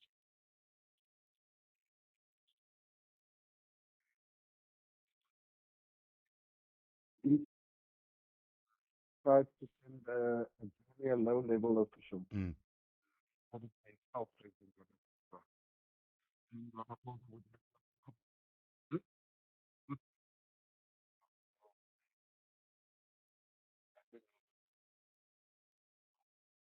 or rather remove it away from the president, make sure that the handover Sure. so fine. So that's what happened. And of course, Trump issue with this, that it was senior official and threw his face out of the cup. And then decided, no, South Africa is nothing like it. All right. Unfortunately, we're out of time. Oscar van Heerden, thank you very much. Political analyst and commentator on socioeconomic, political, and global affairs. What do you make of President Cyril Ramaphosa's address to the nation last night? Did you watch it? And what do you think? And I think thanks are deserved. It's 28 minutes past 7. A little late. Let's set some sport. This is SAFM Sport with Zai Khan. We're talking about the Proteas again. Zai, what happened? Yeah, those early wickets costing us, John.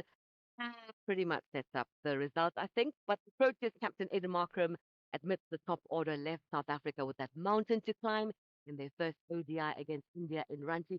Facing 350, the Proteas slumped to 11 for 3 inside 5 overs with Markram, Ryan Rickleson, and Quinton de Kock all falling steeply. It was a spirited fight back from Matthew Breitzer and Marco Janssen, Corbin Bosch, and others, but we eventually were bowled out for 332, losing by 17 runs. Bafana Bafana coach Hugo Bruges will name his final AFCON squad today at noon, with South Africa heading to Morocco as the dark horses after bronze at the last tournament. Goalkeeper Ronwen Williams is set to captain the side as Bruges confirms most of his core squad will make the final cut. Now, women's soccer, Banyana say the early 2026 WAFCON kickoff is sharpening their focus as they prepare for a key friendly against Morocco tomorrow. And the midfielder Amokaleng Motao says the early tournament start is a huge motivator, with coach Desiree Ellis blending youth and experience with the road to continental glory. Now, rugby, the Springbok scrum half Cobus Reinach marked a golden milestone in style, celebrating his 50th Test cap as the world champion stump Wales, 73-0 in Cardiff, the biggest win ever against the Welsh. Capped off a dominant season for the Springboks under coach Rassie Erasmus, reaching 50 caps and still flying high. Here's Reinach on what the green and gold means to him. It's just everyone, how the management do their thing, how the players buy in, if we hit highs or lows, that doesn't really matter because you don't get thrown out. The boys pick you up, the management pick you up. It's just how we are together and how we want to work for each other and what we're actually working for back home. It's a privilege to be here, and I think everyone understands that. And if you understand that, you have to perform. You have to put in the work. You have to perform. So yeah, it's good. And we'll be back performing more sport. Top of the hour. I'm Zai Khan. Good morning, I'm Anne Musa. In the headlines, 5 people suspected to have links to the Russian military are expected to appear in the Kempton Park Magistrates Court in Johannesburg this morning. Former President Jacob Zuma will this morning launch an appeal against the judgment of the High Court in Johannesburg, ordering him to repay 28.9 million rand in state-funded legal fees. The special motion will be heard virtually. And the South African National AIDS Council says efforts are underway to secure funding for HIV/AIDS programs This follows the recent cut in grants from the U.S. President's emergency plan for AIDS relief. I'll have details on these and other stories at 8. SAFM, guiding you through the rush hour traffic. Oh, good morning. Top story has been a look at Pretoria North and the weather-related incident that caught everyone out this morning. It's Vanderbom Junction, Vanderbom Pass area. Very thick, I guess, hail, sleet maybe, not sure. But weather-related obstruction there. A big enough obstruction for motorists and truckers to get caught in it. Recovery of that just means some pretty heavy traffic through that northern part of Pretoria. Staying in the capital, got a crash on Eskia and Pathele, just ahead of Maraba start. If you're coming off the busy R80, mighty Mopani Highway, some very heavy traffic on that run through in towards the city centre this morning. Joburg crash on the M1 going north, just up by the William Mandela Drive exit. That's pretty slow as you come up from Velstred Park area. Crash on the N12 by the R24 split east of Galilee. So very heavy traffic on the N3, both north and south, trying to negotiate a route through Galilee's for a turn to Boksburg, Benoni, and the airport, of course. And everybody coming in having a look at that. So crash on the N12 at Edenvale, and then on looking as you go through to Galilee's. Durban this morning, still that breakdown on the N2 north at Spaghetti Junction. That's even heavier than you might be expecting coming out from Cement Factory. Crash on the N4 at Virginia Airport. If you're going to or from the Umhlanga side, that is heavy both directions. And Cape Town, no major incidents, but boy, it's a busy Monday, beginning of the month. You've got to factor that in. The N1 inbound from Eustonburg to Brackenfell gives you an idea of how busy it is. The M5 from Southfield Parkwood jammed full of traffic all the way up through to the Cooper Interchange. Rob Byrne, SAFM Traffic. The business update on SAFM. Good morning again to Ntauling Lachela. Ntauling, morning. Kuro getting a green light from the Competition Commission. That's right. Now, the Competition Commission has recommended the approval of the Yanni Mutu Foundation's 7.2 billion rand takeover of Kuro on condition that the group deliver a substantial positive contribution to the education industry. Under the proposed deal, Kuro would be converted into a non-profit entity owned by the foundation and then delisted from the KAC. Regulators acknowledge that the transaction is unlikely to create competition in the private school market, but want clear commitments to improving access and quality, particularly for historically disadvantaged learners. Before the takeover can be finalized, Kuro must satisfy conditions tied to affordability, full access and reinvestment of surplus funds into new facilities, bursaries, and support for underserved communities.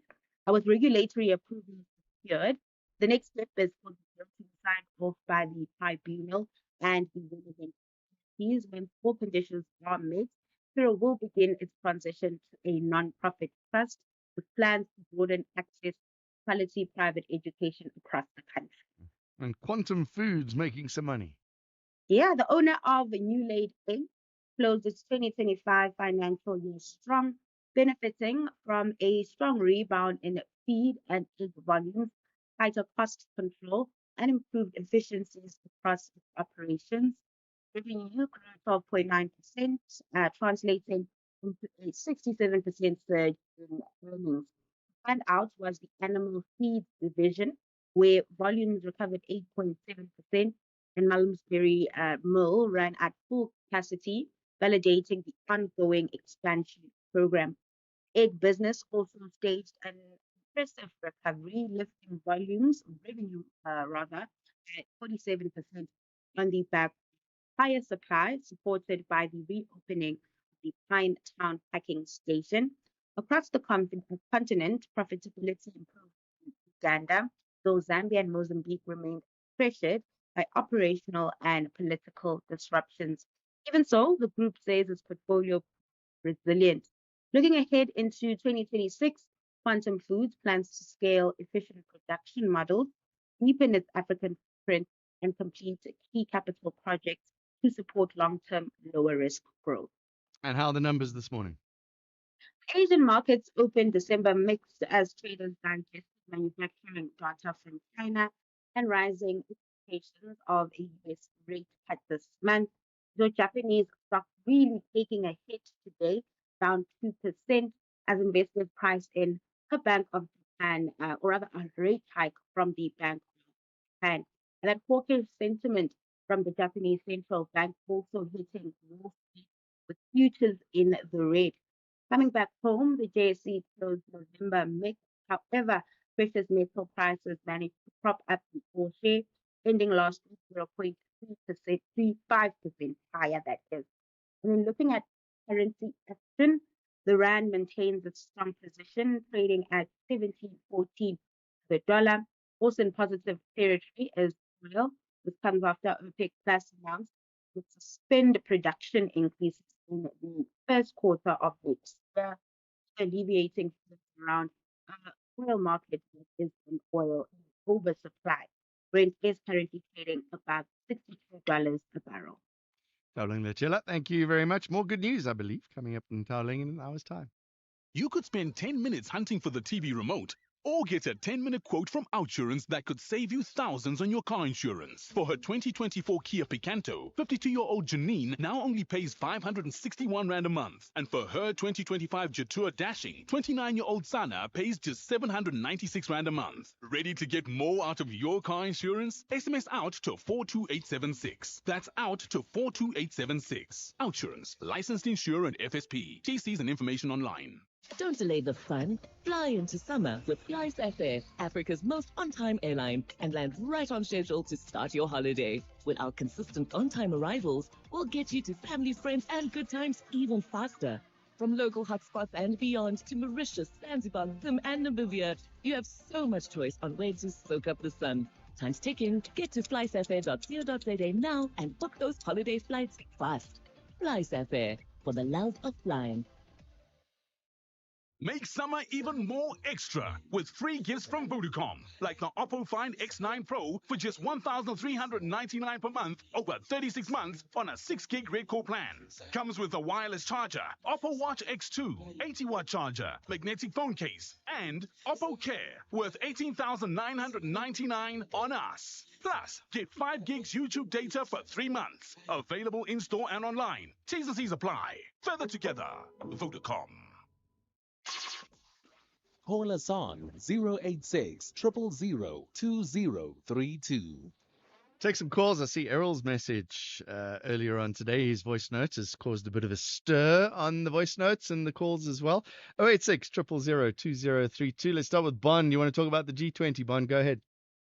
Thank you very much, Sean, and good morning. The strategy about this Trump is gravely misrepresenting the this administration is the worst information because this is about his ego and acting as an irrational fool, and he's conflicting his personal interest and that of state interest. The fact that the 2026 will be held in his resort. Secondly, the non-attendance of the ASM was not because of inability to attend because of any matter. It was an unwillingness to attend, and thus causing disrespect to the whole South Africa and other fellow G20 members. So I expect the G20 members for 2026 to call upon Trump to stand his stand of excluding South Africa or to boycott G20 2026 because of disrespect to them as well. They were never consulted and they never consented to this. Besides that, lastly, it expects civil society to lobby those G20 members in their embassies to call upon them to boycott Trump in the light of the principle of decades, the decades-old principle of an injury to one is an injury to all. An injury to South Africa on a baseless and phantom reason is an injury to all of them. Thank you. Bond, let's go to Zig. Zig, what do you have to say this morning? Good morning, John. I wanted to point out that President Cyril Ramaphosa must not protest because he has failed to prosecute any of those great speakers of South Africa. Disinformants about genocide. Why has he not prosecuted one of them? While the forum is being lambasted for telling the truth and pointing out that Camila Batoyi has not prosecuted any of those hate speakers. Only little old ladies have been prosecuted for picking up their own businesses. But not Cyril Ramaphosa for claiming that disinformation while the Expiation Act stands in testimony against him when he claims not to be discriminating seriously against whites. Eh? All right, Zig saying that it's false information, but then I don't know. Paul, you want to talk about the G20 in Iran? Go ahead. Yes, my brother, and good morning to the listeners. My point I wanted to make is that it's the previous and I do have an issue with colleagues who phone to this radio and say, yes, it's fine that Americans are punishing corruption because we relate to the terrorist country. I don't think it's fair that you refer to others. I mean, America is also terrorists in many other countries of the world. And they also abuse other people. So I think it's not right that people must be punished on the basis that who they relate to. I mean, if we are all members of the community, why can't we respect that we're all members of the community? Therefore, we should assist everybody. So that's my issue, John. And I'm thinking South Africa has done very well. And let's continue to keep that. All the best. Pop, thank you very much for your views. 086 000 2032. There's a couple of related voice notes on that as well. Let's see what somebody says about Eastern Cape cops. Have we not played this one? Morning, citizen from East London here. My critical question regarding to traffic officers in East London. Why do they let the taxi drivers roam free? And it seems like their job is on the ordinary tax-paying citizens, but taxi drivers can do everything they want in the city. They can break all the laws they want right in front of them, and they do nothing. But the ordinary citizens are the number one suspects in everything that they're looking for. Why is it like that? That's the eternal question, isn't it? It's not just the Eastern Cape. It's just about everywhere. It's the $100 trillion question. Why are taxi drivers allowed to get away with the things that they get away with? Will we ever know? Hi, John. This is KM. You know what, John? Even the president, he knows that what's happening between South Africa and USA. It's obvious. You know, this thing of geopolitics is happening. South Africa has something to do with Israel. And now America is the friend of Israel. Now, actually, that thing, it has spokes the relationship between South Africa and USA. You know, they are signing, these presidents, they are signing things of which you don't know. The agreements, the ententes, you can name them, the treaties. Now, our president knows exactly what's happening between USA and South Africa. Thank you very much. Let's get a calls. 086 000 2032. AB, what do you have to say? Yeah, how's it, John? Leg up. Why did the white group here run over to the White House to complain about perceived problems in our country, knowing full well that Donald Trump is a white supremacist who is not particularly bright, and of course that's an understatement? Didn't they realize that the US president would compute in his non-existent brain that when you tell him about the Kill the Boer chant and the Land Expropriation Act, he would make it into a simplistic slogan? There's a genocide against white. They're taking away white farms. Didn't they realize the danger of complaining to a buffoon who says things of which he has little or no understanding? But I think there's more to this story than just about the genocide of whites, as the previous caller mentioned. South Africa found itself in the dog box the moment that we took the Gaza genocide case to the ICJ. The Zionists who have Trump here moved to punish South Africa. Ambassador Rasool was booted out, and our Naledi Pandor just had her U.S. visa cancelled. My final point, John, isn't it ridiculous, perhaps even bizarre, that Trump just said that he will cut off all funding to South Africa because of a non-existent genocide, while at the same time pouring billions of dollars into a real genocide that has been taking place for the past 2 years in Gaza? Right, strong views from AB. Thank you very much. AB, let's go to more voice notes. Morning, SFM. I just listened to that call Eric mentioned countries, terrorist countries. It's funny he didn't include Israel, you know. And he talks about corruption as if the American government is not corrupt. You know, people criticize our government. I mean, and rightly so. But don't make as if other governments aren't corrupt and then you want to praise those governments, you know. Please, guys, come on. Good morning, John. I think the ICC can do something about this for such an out. If the ICC can stop this thing of a crashing of a system during voters, because it doesn't matter what people are saying, we all know that the crashing of the system during the last election was the rigging of votes. It doesn't matter who says what. The people knows the truth. That's number one. Number two, if the ICC can sort out this thing of after the election, the losers form a group and put their points together to become a leading party. That thing is making people to lose faith in voting. Thank you very much. It's Mozi at Ekwini.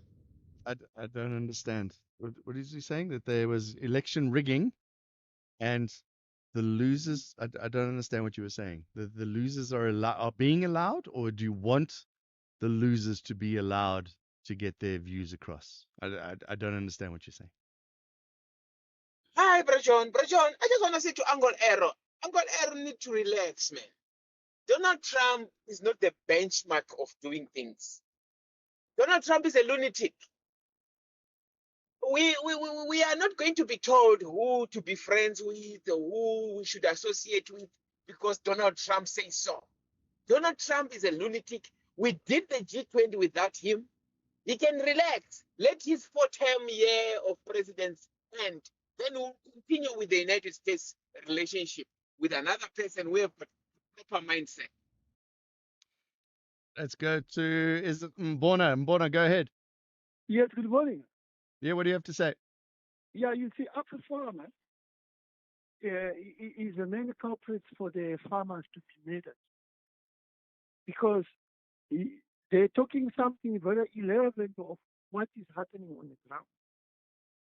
You see, the land restriction is going to happen, like it or not, because they detect land and then the land should go back to where it belongs. So that conversation is not going to stop, no matter whatever who's saying what. So hold on a second. So how is AfriForum leading to the deaths of farmers? Because the AfriForum is the one who's saying there's a genocide in South Africa. They say they've never said it. They never said that. Yeah. The way Trump getting that. That's the question we all have to ask. Because our constitution says the state must provide. But you still haven't answered my question. How is AfriForum leading to the death of farmers? When you are defending the wrong side of people, then that is the result of it. So because AfriForum is defending their cause, people are killing farmers. No. You see, the people who are killing the farmers, they are committing crime. Yeah. Understand? But that is not genocide because everyone is suffering with crime. No, okay. So you still haven't answered my question. You said AfriForum is leading to the death of farmers. You still haven't answered how. Okay. The problem is you have to understand what I'm explaining. I'm trying to. Okay. The farmers, the rich people in 1986, they took land from black people. Okay. And starting to divide their land and stuff. Now, the black government is saying, let us share this land so that everyone have land, not only certain people have land. Yes. Then AfriForum saying that is wrong. That's why he's triggering the killing of the farmers. Okay. All right. That's Mbwana. I still don't understand. If we had more time, unfortunately, I'd interrogate that a little bit more. What do you make of all of that? 086 000 2032. Traffic. SAFM guiding you through the rush hour traffic. Yeah, very good morning. Just first up, we start with a note about Ria Via Bus. This is really important. From today, the 1st of December, and we've checked in with them, Ria Via are opening a new phase. Well, it is open. It's phase 1CA, and it's now operating, get this, right, from Joburg CBD to Sandton via Alexandra. So that just opens up all sorts of mobility possibilities for many, many people, particularly if you just want to get Alex into Sandton and you don't want to drive and sit in traffic, but it also provides options, getting off the taxis in the CBD and then getting up to work in and around Sandton. So well done to the city of Joburg and Ria Via. I know a lot of people worked very hard to get this up and operational, and it is operating today, which is great. Joburg traffic pretty heavily back through Galulis. It's an earlier crash on the N12 East near the R24 airport split. The N3's dire coming from Modderfontein Road into Galulis. The N3 even worse out of Germiston and Alberton. Big queues this morning. N12, N3 all the way up to Galulis and then linking through. If you're going to the airport, you might want to take some local routes and avoid your traditional sort of highway runs through Galulis, because seriously, it is going to hold you up. Breakdown now before William Mandela on the M1 North, jam-packed coming up from the Randburg side from Barbeyers Nordia. Vanderboom Junction, port area, still very slow in and out of Pretoria North due to that weather-related incident this morning. Quite dramatic pictures and videos that we're seeing from there. Bigger sleets. Deposits on Paul Kruger, Eskia, Mansfield, that sort of option. So just very slow and unusually slow as well today because of that. Durban side, when we last checked in, we had a crash at the M4 around Virginia Airport. If you're on your way to Umhlanga, quite a heavy backlog from Blue Lagoon. The N2 breakdown before the roadworks at Spaghetti Junction still there. That's heavy from Cement Factory. There's also a crashing on the M4 between Umhlanga and Sabaya. So there's delays both ways on that section of roadway. Cape Town, N7 going south, standing from Plattercliff Road down towards the N1 highway, and just generally busy. I'll give you an idea of how busy it is around Cape Town. Even the N1 inbound, this is very unusual as well, from Justenburg through Kryfontein down towards Brackenfell Boulevard. There's some big traffic on that run in towards Cape Town this morning. Rob Byrne, SAFM Traffic. You can become a victim of a legal problem: wrongful arrest, assault, uncontested divorce, rental disputes, maintenance matters, or labor problems. It can happen to you. Clientele Legal provides tough professional lawyers for an affordable monthly premium. Our legal team is standing by to assist you 24 hours a day. Join today. SMS SAFM to 32195. That's SAFM to 32195. Clientele General is an authorized FSP and licensed non-life insurer. T's and C's online. Standard rates apply. The only talk radio morning breakfast show that makes sense. The Morning Brief. 6 minutes to 8. Let's talk about the shortlist of candidates to replace Shamila Batoy as NPA head. A host of high-ranking individuals that we've heard of. Let's talk to Lawson Naidoo, Executive Secretary of the Council for the Advancement of the South African Constitution. Lawson, good morning to you. What do you make of the 6 candidates? Good morning, John. Thank you very much. Well, the shortlist of 6 candidates, as we know, was released last week. It seems that even though the panel had extended the deadline for nomination,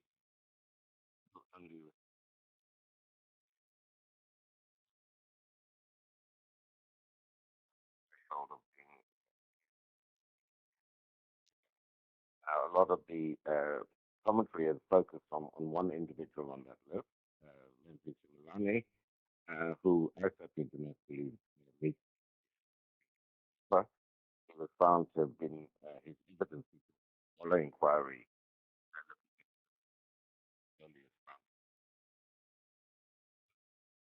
There are ongoing court proceedings that haven't struck from the role of advocate. So how the panel could have deemed him to be proper is beyond me. I think that calls into credibility as a whole, but not from the other 5 candidates who are on that list who clearly meet the threshold. And I think the interviews that we see next week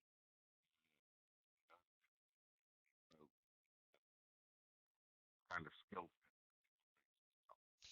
There were talks leading up to this to say that they were focused on high-profile individuals and maybe overlooked some people who could do the job that might not have been so high-profile. Well, I wouldn't necessarily call this a high-profile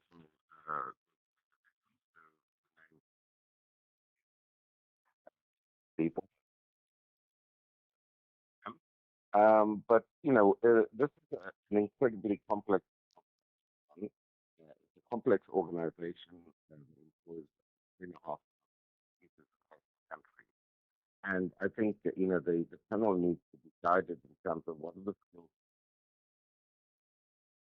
not just a question of somebody who is prosecuting, somebody who understands the criminal justice. I think very important, leadership, managerial skills,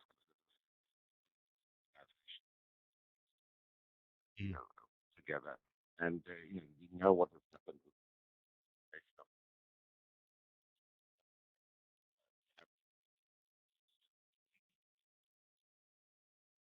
the institution, is not sufficient, on the right trajectory. Whoever comes in,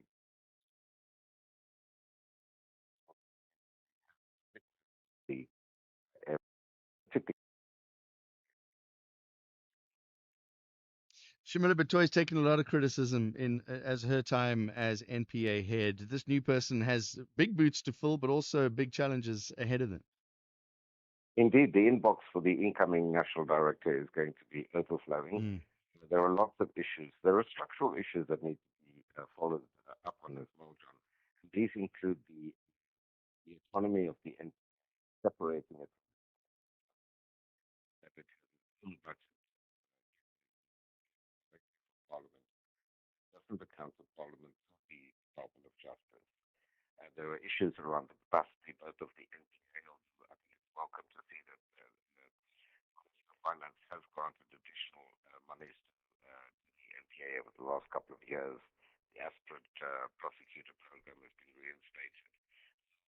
Things have started, but that has to continue to happen. They need additional resources investigating against corruption and so on. So I think a stronger foundation than when Shamila Batoy came into office in 2017.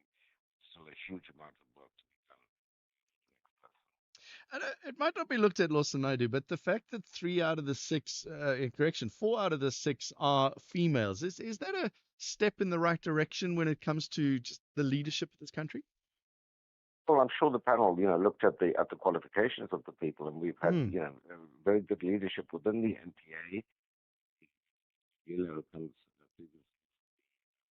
Financial Intelligence Center.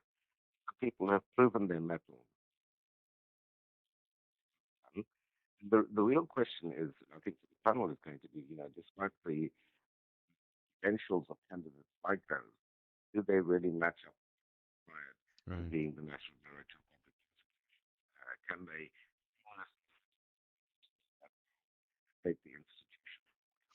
It might be a bit early, but we will now start looking at Shamila Batoy's legacy. What do you make of that so far? Well, as I said, I think she's had a difficult job to do, to rebuild an institution that was decimated out in the past. But I think we'll probably only be able to really provide a proper view of Batoy's tenure perhaps a year or two from now, when we see whether a new national director makes greater progress than she was able to, whether they are hamstrung by the same institutional obstacles she has had to confront. We have a week now. When I say we, the public and the institutions have a week for comments. Is CASAC sending in comments and suggestions? Well, we will certainly be making comments, John, on some of the shortlisted candidates. We'll also include in those submissions issues around what does it mean to be fit and proper to be a National Director of Public Prosecutions. It's not a catch-all phrase. It's specific to the job involved, and we'll be certainly sharing our views in terms of the kind of characteristics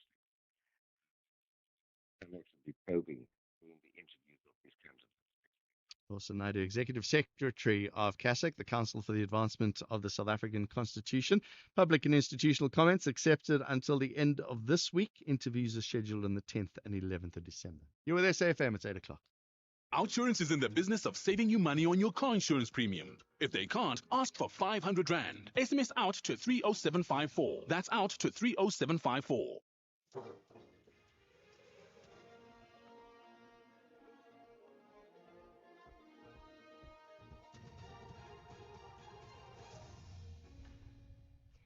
In our top stories, suspects in alleged Russian military recruitment to appear in court, and Zuma seeks leave to appeal legal fees repayment order. Good morning. 4 of the 5 people suspected to have links to the Russian military are expected to appear in the Kempton Park Magistrates Court in Johannesburg this morning. 4 of them were arrested at the OR Tambo International Airport a few days ago. 3 were allegedly on their way to Russia to join the military, and 1 allegedly facilitated their recruitment. The 5th person was already in Russia. Lerato Makola reports. Authorities also intercepted a 5th suspect recruit who had already left the country, as well as another individual believed to be linked to the network. Following further interviews and searches, 3 more men were arrested and several electronic devices were seized. The Hawks Crimes Against the State Unit says coordination with intelligence and international partners is ongoing to uncover the full scale of the recruitment network and any potential security threats. Former President Jacob Zuma will this morning launch an appeal against the judgment of the High Court in Johannesburg, ordering him to repay 28.9 million rand in state-funded legal fees. The special motion will be heard virtually. The application pits the presidency, the state attorney and the solicitor general against Zuma, with the DA and EFF as interested parties. Zuma's appeal follows a judgment that found he was not entitled to taxpayers-funded legal support and ordered repayment with interest. President Cyril Ramaphosa says the government will continue to improve infrastructure in the country after intensive efforts to address problems, including repairing potholes in Johannesburg ahead of the G20 summit. Ramaphosa was speaking in his address to the nation last night. He has highlighted the importance of working together, saying it has led to the economy showing signs of recovery. It is therefore essential that we work together so that we can attract investment, promote inclusive growth, and create jobs.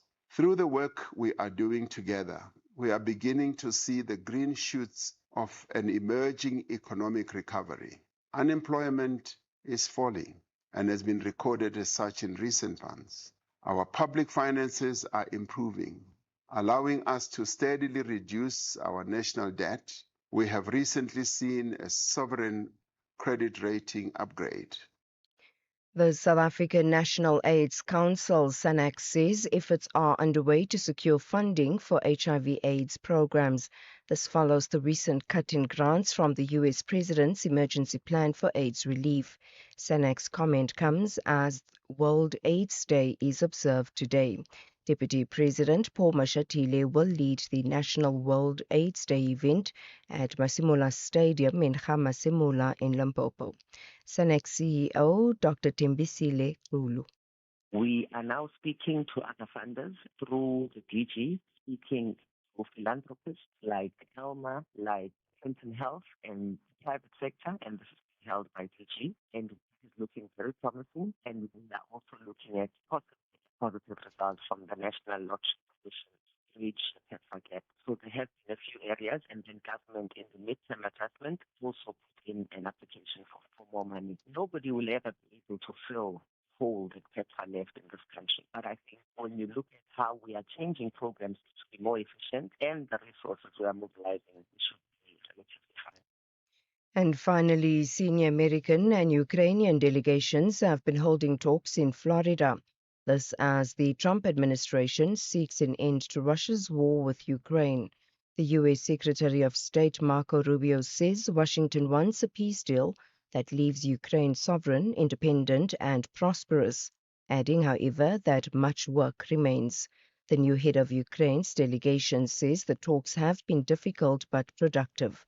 The BBC's Sean Daly has the details. President Trump was speaking to a gaggle of reporters as he was boarding Air Force One on his way from Florida to the White House. He said that the talks were going well. He confirmed that his special envoy, Steve Witkoff, would be on his way to Moscow because, as Marco Rubio had acknowledged, Russia weren't in the room during these talks. They would ultimately have to agree. But some of those matters still to be determined are going to be quite complex. The issues of land in Ukraine, the issues of downsizing and limiting the size of the military. But it does look like it's at least moving in the right direction. And now it's over to US negotiators on Moscow to see what they can agree on and what they can't. Recapping the top story, 4 of the 5 people suspected to have links to the Russian military are expected to appear in the Kempton Park Magistrates Court in Johannesburg this morning. For SAFM News, I am Anne Musa. Outsurance will go out of their way to try and save you money on your car insurance. If they can't, ask for 500 Rand. SMS out to 30754. That's out to 30754. You could spend 10 minutes on social media or get a 10-minute quote from Outsurance that could save you thousands on your car insurance. For his 2024 GWMP series, 54-year-old Amos now pays only 1,004 Rand a month. And for his 2024 Toyota Urban Cruiser, 55-year-old Andre pays just 776 Rand a month. Ready to get more out of your car insurance? SMS out to 42876. That's out to 42876. Outsurance, licensed insurer and FSP. TCs and information online. A very good morning to you. In your SFM Sport headlines, rugby, the Springboks locked in the world #1 ranking, and that's ahead of the 2027 World Cup draw. And in cricket action, the Proteas go down to India in the first ODI. Details just before 8:30. SAFM, guiding you through the rush hour traffic. Good morning. Very important if you're on your way to the airport around Joburg for flight connections using the N3 highway and aiming to get through Galilees. You might want to rethink that. There's been a crash. It's on the N12 eastbound, just through Galilees out by the R24 split, and it's causing absolute chaos. The N3 south into the interchange back as far as Modderfontein Road, northbound backing up as far as Germiston and Alberton. Well back on the N12 to Voortrekker and on the N3 back to Rand Airport. So get off the highways into Galilees, get onto some side roads and a reroute through to the interchange. From those highways, it is going to stay busy. Joburg's M1 North heavy out of Soweto up towards Gordon Road. We think that's probably a breakdown, and then certainly a breakdown before Willie Mandela. So the M1 North from Bayers Nordia up to Four Ways. You hit that second queue as well. Pretoria North still really battling through some sleet and icy conditions after a major storm earlier this morning. Paul Kruger, Mansfield, Esky and Pathele, Lavender at Vanderbilt Port area, all very slow go and unusual because of the unusual weather conditions there. Durban, the M4 running north, a crash on your way towards Umhlanga by Virginia Airport, pretty heavy. Backlogs both ways. Also a collision between Sabaya and Umhlanga on that section of the M4, causing delays, and a breakdown north of Spaghetti Junction still with us as well.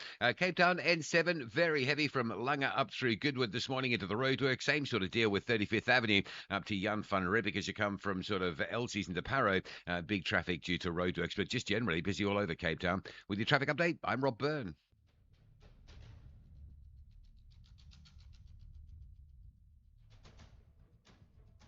The Morning Brief, Monday to Friday, 6 to 9 a.m.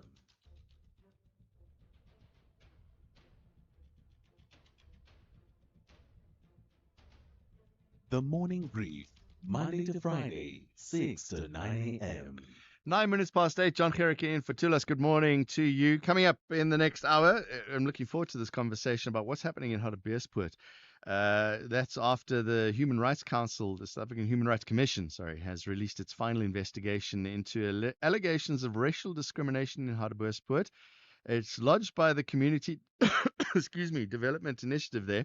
They've accused the Department of Water and Sanitation of systematically excluding black applicants from leasing state-owned land along the dam shoreline.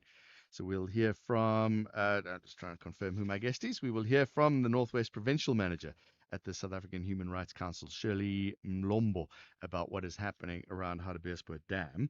Then in the next half hour, the allure of the Tsotsi is the headline here. Number 1 Tsotsi, a township star. Kat McClellan was before that parliamentary ad hoc committee. You heard that. It's this romanticization of Tsotsis in township culture, blurring the line between fear and aspiration. And Somi Gang embodied an alternative masculinity. There was the Stander Gang as well that became celebrities.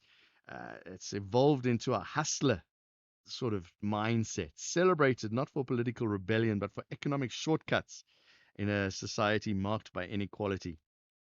What do you make of that? The Tsotsi allure of the Tsotsi lifestyle, soft crime. We'll talk about that in the next half hour or so. Also, take your calls and your voice notes, your messages. The numbers, as always, 086 000 2032. You can send us a WhatsApp voice note on 0614 104 107.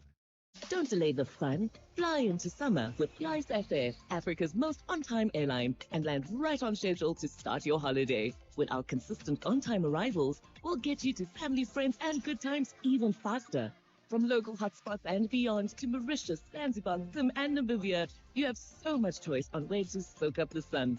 Time's ticking. Get to flysafair.co.za now and book those holiday flights fast. FlySafair, for the love of flying. The pain of losing a loved one is never easy. At Clientele, we understand that burying loved ones with dignity truly matters. Our funeral plans pay out cash within just 24 hours, and you receive 200 Rand airtime when you claim. Plus, we cover up to 13 people on one plan. SMS SAFM to 48031. That's 48031. Clientele Life is an authorized FSP and licensed life insurer. T's and C's online. Standard rates apply. Call us on 086 000 2032. We'll take calls. 12 minutes past 8, but plenty voice notes have come in, a variety of topics. Let's see what you have to say this morning. Morning SFM. I just listened to that call Eric mentioned countries, terrorist countries. It's funny he didn't include Israel, you know, and he talks about corruption as if the American government is not corrupt. You know, people criticize our government. I mean, and rightly so. But don't make as if other governments aren't corrupt, and then you want to praise those governments, you know. Please, guys, come on. Hi, Brajon. Brajon, I just want to say to Uncle Arrow. No, we've played that one as well. Let's go to this one. Thank you very much for your view. Good morning, John. Aaron here. A person sends a voice note calling China a terrorist state, a country that probably for the last 60, 70 years, they've never thrown a bomb at anybody. People must go and check the definition of a terrorist, and then they will know who are the real terrorists. Moreover, China is probably, if I'm not mistaken, the #1 trading partner of the European Union. But South Africa shouldn't. The joke. Let's go to calls if we can. I think we're going to start. In fact, let's take one more voice note and then we'll go to calls. Good morning, John, and the listeners. Yes, you hear from Palm Range. Listening to Dr. Aaron Mutwaledi, I have a strong belief that he's the only competent minister we have as of now. A person who knows what they are doing. The rest, they are busy being shuffled around each from department to department while they are not even educated position. But yeah, c'est la vie. Lihle, what do you have to say? Morning, John. How are you? Leka, go ahead. Good, good. I'm just wanting to talk about the and reflecting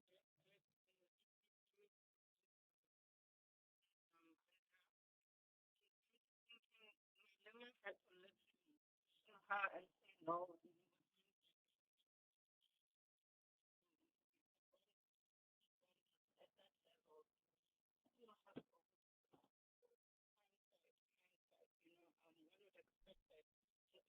Spoken to her and said, don't participate in this. Stay out of it. Can we have an institution which is being done from the bedroom, you know?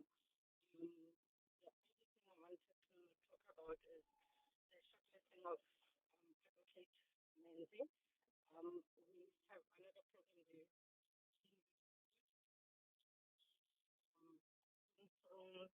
From people who Mm. have, when somebody came into office,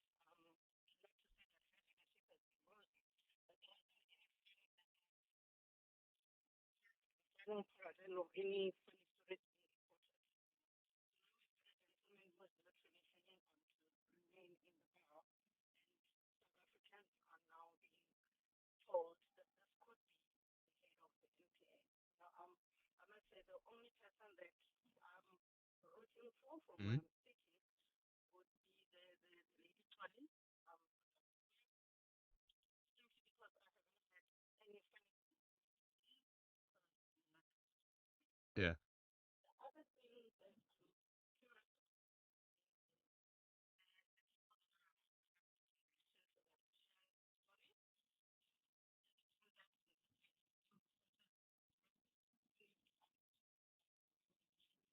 We will, we will, we will find out everything when they all appear in courts. It's probably going to be at 9 o'clock today. Brown, what do you have to say? Talking about HIV/AIDS. Yes, please.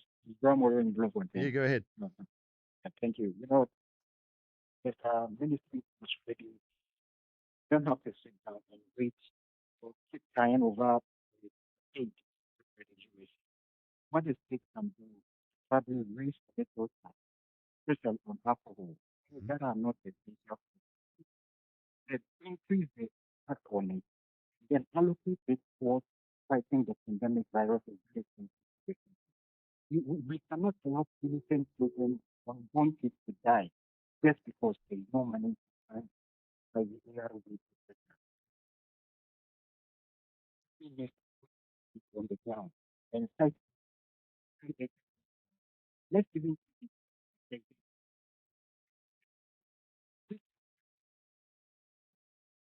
this into the budget looking against certain illnesses that are present. Be able to sustain getting out of Yeah. control. John, you understand the Yeah, point? yeah. My only answer to that is that you can tax us till we're blue in the face if the money is spent wrongly, and then what's the point, right? Okay, We the have to point make sure the money is spent in the right place. 100%. That is when now the public protector comes in accountability and he was supported by the finance. Okay, you raised taxes on this. What was the impact? Why did we use that money? Let's go back to the for when America was giving money to African countries, they cut down the cost on that.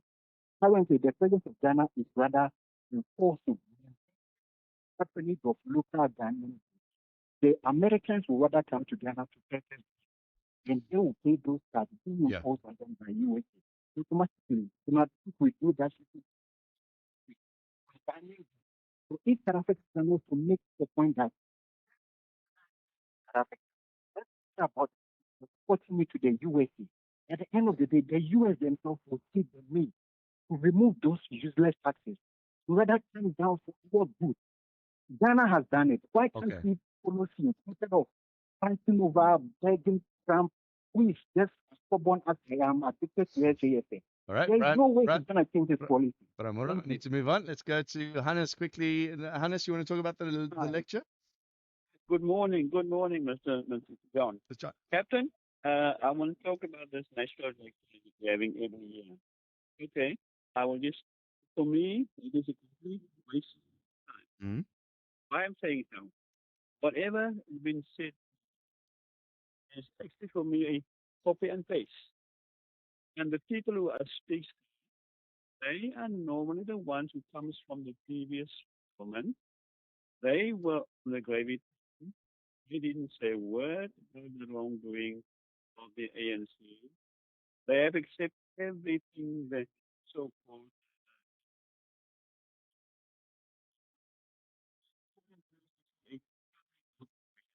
did. So now they're out of the gravy train. Now they're all on the table and on the rooftops. Speaks, oh, we did. That's what they must do. Listen to the lady Geraldine. Yes. She spoke eloquently about the stuff we could do. While they were in the commission, as we were in the train, nothing was said. And that other small man said, now we're taking collective responsibility, all the wrongdoings. For me, the one thing is, you know you're doing wrong. When you come to us accountable, They said, "Oh, we apologize." I and afterwards, after many years, he said, "Oh, then he apologized." In the meantime, Right. he was then on a he was been calling the doctor. These things to me copy and paste. The one that I had is no. Yeah. You said that now. Where is the proof? You Okay. are speaking like water from a tip. And Hannes? then nobody. Where is Hannes, thank you very much. Hannes, not happy with the national lectures that have been happening here with SAFM. It's 21 minutes past 8. We're going to talk about the allure of the tsotsi after this. I don't love going to school. I don't love sitting in a classroom with 50 other children. But I do love learning. Ngiyakuthanda ukufunda isiXhosa as a language. I do love getting good grades. I do love UCT Online High School because I do love my future. Apply online before 19 December. Don't delay the fun. Fly into summer with Fly SF, Africa's most on-time airline, and land right on schedule to start your holiday. With our consistent on-time arrivals, we'll get you to family, friends, and good times even faster. From local hotspots and beyond to Mauritius, Zanzibar, Zim, and Namibia, you have so much choice on where to soak up the sun. Time's ticking. Get to flysafair.co.za now and book those holiday flights fast. Flysafair, for the love of flying. The only talk radio morning breakfast show that makes sense. The Morning Brief. 22 minutes past 8. Let's understand the allure of the tsotsi culture, it says here, in the townships. There's an article from Siyabonga Khadebe yesterday saying that tsotsis are revered in townships. Women express their undying love for hardened criminals. Let's understand why. He joins us now. Siyabonga Khadebe, thanks very much for joining us. What is the allure of the tsotsi? Good morning, John. Yeah, I wouldn't say that hello, but yes, sources are quite admired for some reason. But we need to understand why this is meaning the there are a number of factors, both historical, economic, and otherwise. Sources are quite a character kind of should I continue? Yes, please. Yes. So the history is quite intricate in my view, how the thought is being centrality. Because the culture of thought is come back or go a long way back to 40s. Some of them we call them gang, they come with different names up until others that we see in towns. So these are people that somehow managed to, in the eyes of many, were oppressed. Individuals that managed to dodge the clutches of powerful colonial and apartheid states to become whomever they were. These are people that had beautiful cars that managed to break into the upper realm of economic society. And as a result, they became people that were looked in townships outside the formal professions like teaching and medicine. So why is it continuing now? We're seeing these people that are stealing millions from the fiscus. They rock up in their good clothes and their nice cars, and still they are respected. Yeah, yes, but it's part of the culture that I was explaining. Right. So it goes on that these individuals sort of gain the status. On the other side, there's a dark side because these are individuals who are known for their brutality. So up until their brutality to you, you will still be clapping. But then again, other factors that I always point out. For example, if you order taxi and you forget to give your fare or pay, you always ascribe it somehow to luck. There's something that is called luck. I don't know whether it's a black culture or what. There's something that is called luck. In fact, people go to traditional healers. They do all sorts of things. They think that luck is going to come. So there is that is always there in the minds of people. They go to Inyanga, they go to churches. That's why churches are so full, because people hope something might come.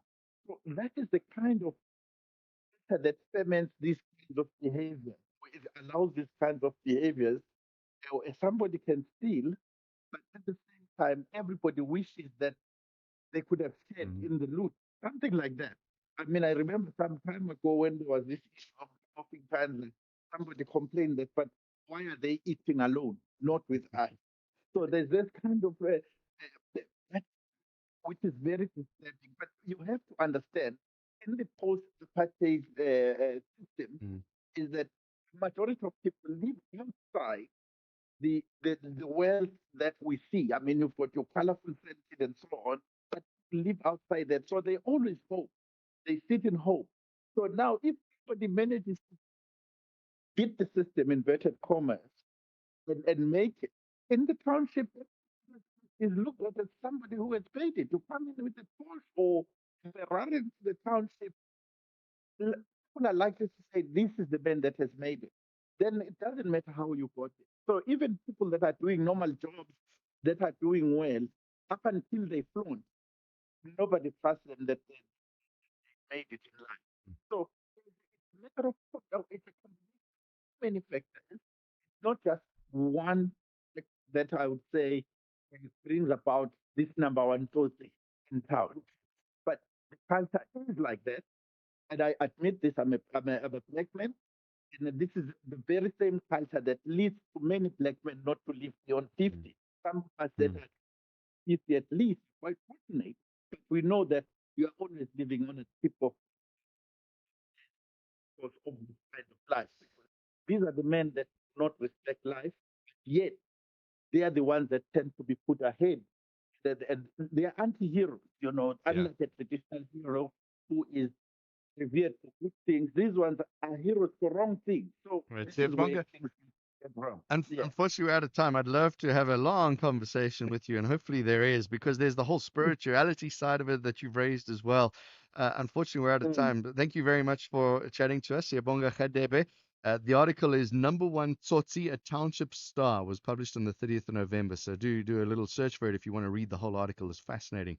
Number One Tsotsi, a Township Star by Siyabonga Khadebe. It's time for sport, a little late. This is SAFM Sport with Zai Khan. Speaking of number one in stars, the Springboks, Zai Khan. Oh, I thought you were to go full Totsi flavor. No, not Like, such flavor. That's even that's Esteban's style.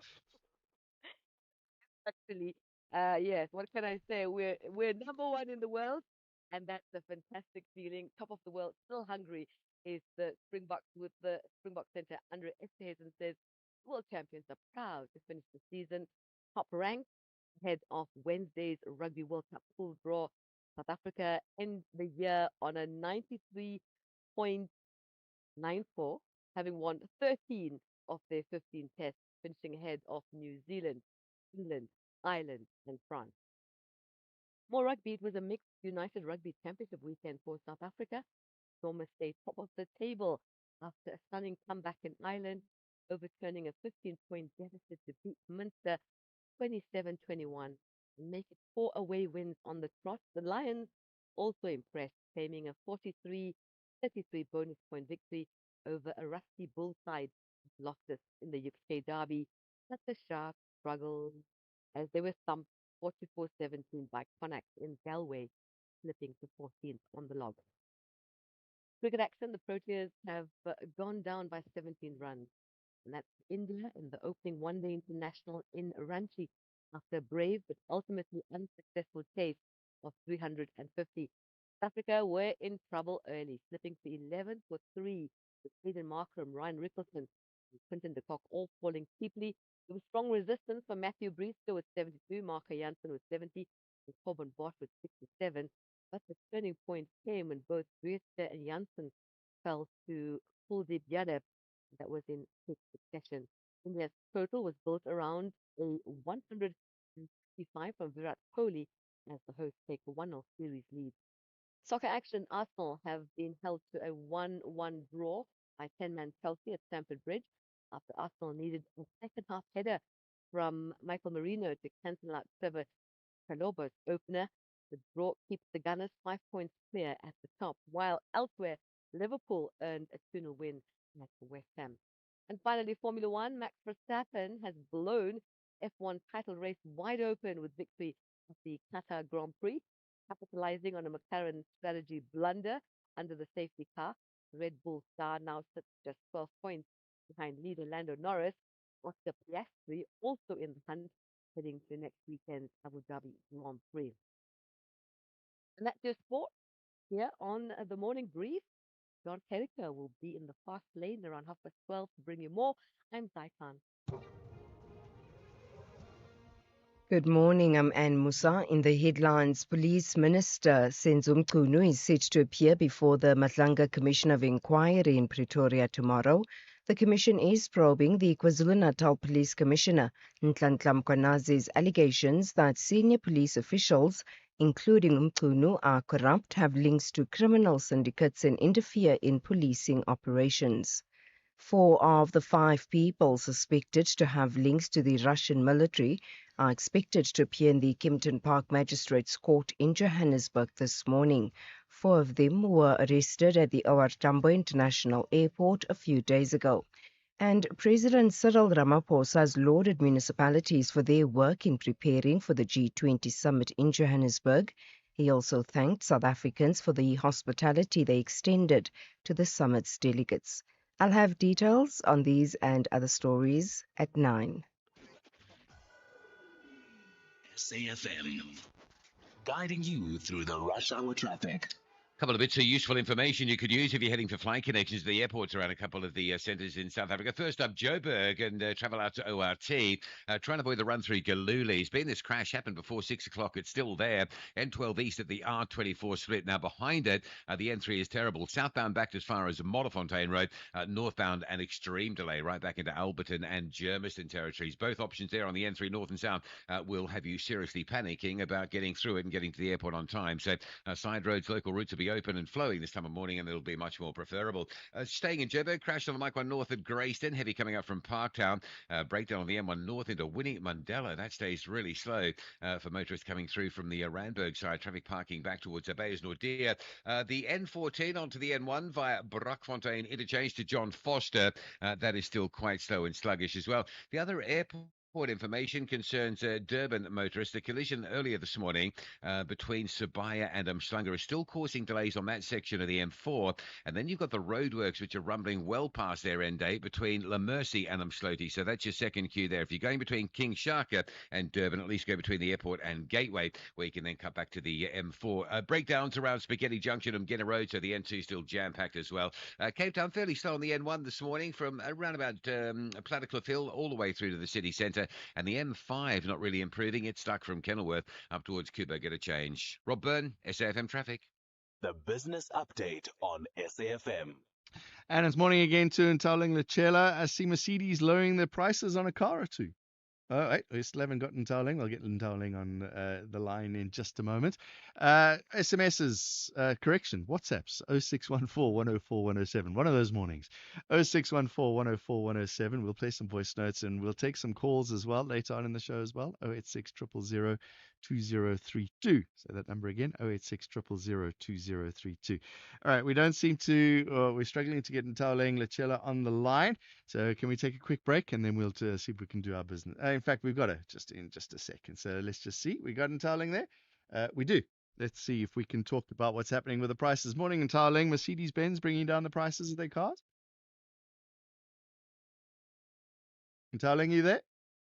Yes, can you hear me? Yeah, there we go. Mercedes-Benz bringing down the car prices. Some technical gremlins there. Exactly. But it's no secret, right? It's no secret that European car makers have been dealt a blow as the growing popularity of Chinese vehicles offers consumers more affordable options. Now, in a bid to stay competitive, Mercedes-Benz South Africa is now shifting gears and taking corrective action. Local sales of the C-Class have slipped, while US tariffs have slashed export volumes from the company's East London plant, reportedly by more than 70%. And according to cars.co.za, the company has introduced major price cuts on its 4 C-Class models. The C200 now starts at about 940,000 rands, almost 100,000 rands less than before, while the C220D dropped by 122,000 rands to 980,000 rands, bringing both below the 2 million rand mark. Pricing data was obtained by the Porter Vehicle Information Specialist, which is a company that collects, processes, and publishes data on new vehicles for manufacturers, importers, and distributors. Now, the hope is that sharper pricing will revive local demand and help stabilize operations at the Eastern Cape plant. For now, AMG models remain unchanged with no price adjustments announced for those variants. And I see there's a demand for commercial property. That's good news. Yeah, and this is according to data from FNB's commercial property finance unit, which shows that the local commercial property market has shifted into excess demand across the industrial, office, and retail categories for the first time in 6 years. Brokers report that market activity has strengthened as businesses face less financial strain and benefit from low interest rates introduced late last year. According to the survey, only 15.2% of sellers are offloading properties due to financial pressure, the lowest level since 2019, while 24.6% are selling to move into bigger or better premises, reflecting operational growth. The industrial sector remains the tightest, with limited available stock and ongoing demand from logistics and manufacturing users. Conditions in the office market have improved as vacancy rates and older buildings are repurposed, bringing the segment into mild undersupply. Retail availability has decreased, indicating a gradual recovery in tenant activity. And what's happening in the markets today? So local markets are set for a mixed open come 9 a.m., taking the lead from global peers. On the corporate front, investors will be watching results from Alex Storm as well as Newton, formerly known as Transaction Capital.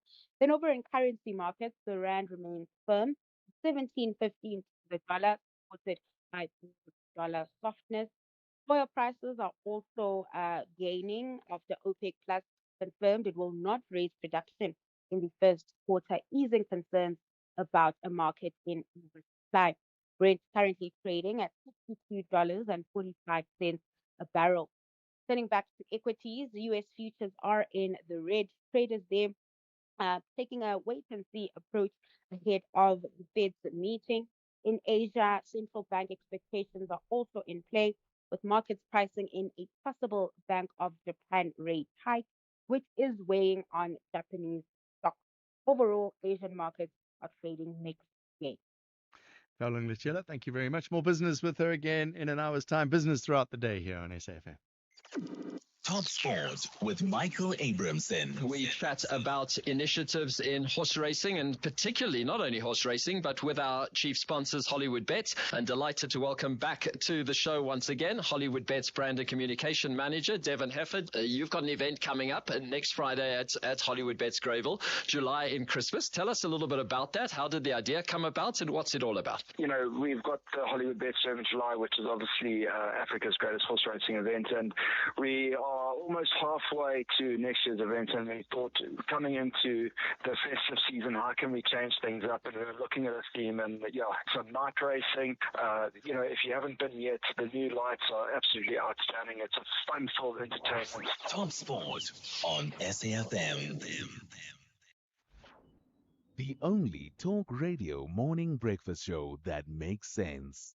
The Morning Brief. 20 to 9, South African Human Rights Commission released its final investigative report into allegations of racial discrimination in Hartbeespoort. There was a complaint lodged by the Hartbeespoort Community Development Initiative accusing the Department of Water and Sanitation of systematically excluding black applicants from leasing state-owned land along the dam shoreline. Let's talk to Shirley Mlombo, Northwest Provincial Manager of the South African Human Rights Commission. Has there been racial discrimination, Shirley? Good morning, John, and good morning to your listeners. The South African Human Rights Commission has found in its investigation that there was indeed indirect unfair discrimination on the ground of race as well as gender. And the unfair discrimination arises from the Department of Sanitation's failure to take proactive measures or steps to ensure that land is allocated equitably across the racial and gender divide in our export dam. There were reports that there were renewals, and the new lease that was leased out went to a black individual. Those renewals went to white people. Is that what was discussed? Yes, as part of the submissions or as part of the investigation, we requested the department to indicate they've taken over the years to ensure transformation in our affairs. And in their submission, they advised us that from 2012 until the date of the hearing, which was in December last year, they had only ordered leases, two of which went to white-owned, enterprises, one to owned applicants, as well as one to an entity that comprised of. And they made this admission even in the context where their own statistics show that allocations of land in what appears in favor of white people. So we find that in the report, the issuing of the leases, which was in the last 3 years, it was an opportunity for them to correct disparities in terms of race. They didn't use the food allocation when they had an opportunity to correct. We're going to hear from the Department of Water and Sanitation in a moment. They say 77 applicants consisting of 42 African, 27 white, and 8 from entities comprising a mixed race applicants were received in the past. The rest of the applicants requested. The bottom line is that they are saying that they have made progress in dealing with a backlog of lease applications, and they're working through the process. Yes, we are heartened to hear that since the Safina hearing, there is some progress. That progress after the Safina hearing we had with them, and that does not take away from the fact that for many years there was indirect and state discrimination. For the South African Human Rights Commission, what we want is to move towards the right direction, and if the department is now taking those steps, we welcome the state and Human Rights Commission, because ultimately what we want is to ensure that there is equitable access to resources, regardless of race and gender in our. So just so I understand, if there's current land being leased, or there was land being leased to white individuals, and that lease is up for renewal, the Human Rights Commission says to adjust imbalances that should be leased to black-owned businesses or individuals. No, we are not saying that. We are saying that there should be equitable land distribution in our cities. And of course, who they lease to is not just a matter of race. There are other factors that need to be taken into account. In a context where there are existing disparities, surely when there's an opportunity to correct that, we do expect the department to use the opportunity to correct that, because one of the issues that they've raised to us is that the reason there is slow pace of transformation in our cities is because there's very limited land that is available. So now the question is, when land becomes available, why is it not being used for native purposes? But as the Human Rights Commission, we do understand take all the factors into account. We are saying that transformation and the need for equitable access should be one of the important factors that are taken into account by the department in allocating land in Africa. There were claims of systematic racism against the police service. What did you find there? We found that based on the information at our disposal, we could not find that there was systemic racism based on the information that we had, because the information we had, they showed that there were cases that were registered at black people in hardship deaths against white people. And those cases were being extended, all were being in the process of being extended to. And in cases where there were no further steps that were taken, the evidence before us is that the NPA took the decision not to prosecute for lack of evidence. So we couldn't put on the information. Are you happy that this whole process was done transparently? Which process, John? This leasing that you've disagreed with, but it was transparent. The fact that we found out about it, or was this hidden away? The commission look into that with transparency because our investigation was limited to whether there was unseated. Right. Our finding is that it may not have been intended. The effect was discriminatory and therefore there was indirect unfair discrimination. All right, so that's Shirley Mlombo, Northwest Provincial Manager of the South African Human Rights Commission.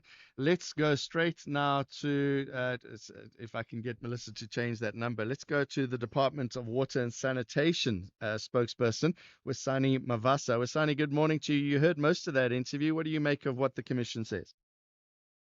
Good morning to you, and thank you for us to actually be able to respond to the Human Rights Commission and actually also to acknowledge the report released by the Human Rights Commission on the 26th and the concerns that they raised regarding the historical disparities and in that dam and the fact that they have of course in terms of their findings upon their investigation. Safe to say that the department is not necessarily in agreement in terms of the findings that we are violating or we have violated the rights of people or have engaged in systematic exclusion of the department because the department took over the water resources system. Most of the infrastructure which are now within the department, they lied previously, they lied with different organs of state. So as the department led together its infrastructure, there were issues of inequality when it comes to transportation, which are products of long-term leases of 99 years. You can imagine if people are leased for 99 years, we have to take legal actions which becomes package and takes a long time to get it sorted out. And eventually the department was able to resolve those 99 leases. And when we met with the Human Rights Commission last year, we were able to provide this data, how far we are in trying to get better. And part of it was to issue those people who have candidates, but we're not in policy or legislative from the department to let this matter as we are fixed, get to certain parts people in the main I would try to implement it. We go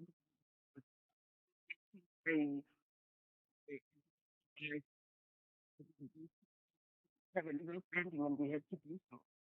Currently, we do have a list policy as a department which we are implementing nationally. This list allows for a list period of 9 years and 11 months, and it cannot be renewed. An applicant can do another application on the expiration of a particular list so that we are able to allow others to be able to use this resource. Yes. For one sole purpose, which is to store water security. Now we are allowing this water resource to be used for tourism, to recreational activities, as well as other business economic activities. Okay. Have you done a land audit? You're required to do a land audit to see who is actually leasing those areas. Is that process underway? Yes, the process is underway, and we are almost towards the end, finalizing this.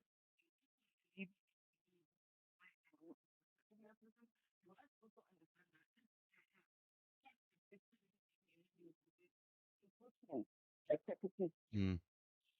you currently in um,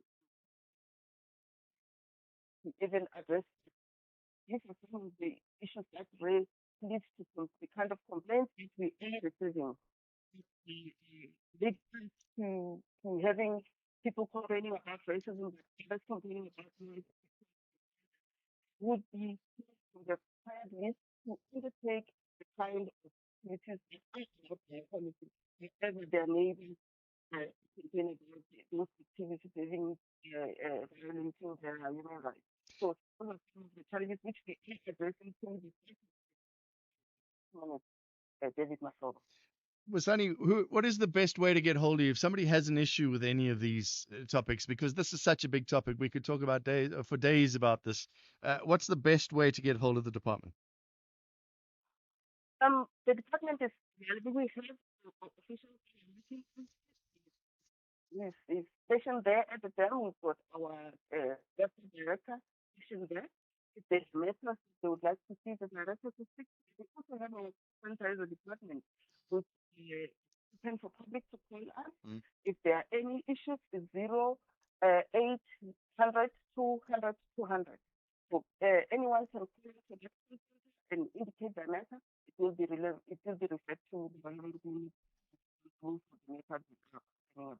All right, we're Sunny Mavasa. Thank you very much. Department of Water and Sanitation spokesperson. That number, if you have questions about all of this, 0800 200 200. SAFM, guiding you through the rush hour traffic. Good morning. Still very slow. Vanderbilt Junction of Pretoria. If you're going between Pretoria North and the Mayville area, just very slow. Paul Kruger, Ski and Perth Valley, driving through that previous weather deposit. It's probably sludge now, but it will also just be a little bit slow because of the interest factor. Such a big story unfolded there a little bit earlier this morning. The N14 up towards the Brockfontein interchange. That's the Krugersdorp Highway. And your way to Pretoria, stay slow. Breakdown on the M1 North at William Mandela. It's still heavy from Randburg this morning. Crash on the Mike 1 North going up to Grey. So very slow coming through from Parktown. Pretty busy as well on the southbound from Woodmead all the way down to Parktown. If you're heading through to central Joburg, it is a lot of traffic, high volumes this morning. Also, that crash that happened before 6 o'clock on the N12 eastbound, getting through Galuli's out to the airport in Boksburg, still there. The N3 desperately backed up from Modderfontein. The N3, N12 even worse going north coming out of Alberton and Germiston, and a bit of onlooking on the N12 and R24 routes inbound to Galuli. So if you particularly want to get those flight connections, you're routing along the highways, well, that was your plan to get through Galuli. You might want to reroute and go through some local alternatives. Durban, breakdowns at Spaghetti Junction, north and southbound, with an impact on flow there. Coming from Verulam, a crash on the R102 as you come down to the M41. So into Phoenix, that's heavy on your way down towards Gateway, if you like. And a crash between Umhlanga and Shabaya, still causing reasonably heavy delays on the M4, the Ruth First Highway. If you're going to or from the airport, go sort of airport into Gateway as your alternative. Cape Town, R304, heading into Stellenbosch from Kayamandi, looking fairly busy, and queues can be expected this morning, I would think, on the N7 moving through Goodwood. Expect some delays around Milton as you head through towards the Four-Trekker Road exit. Rob Byrne, SAFM Traffic. EFC is live this Thursday. In a division that has produced more global superstars than any other, a four-way Grand Prix will decide the next warriors to battle for the flyweight throne.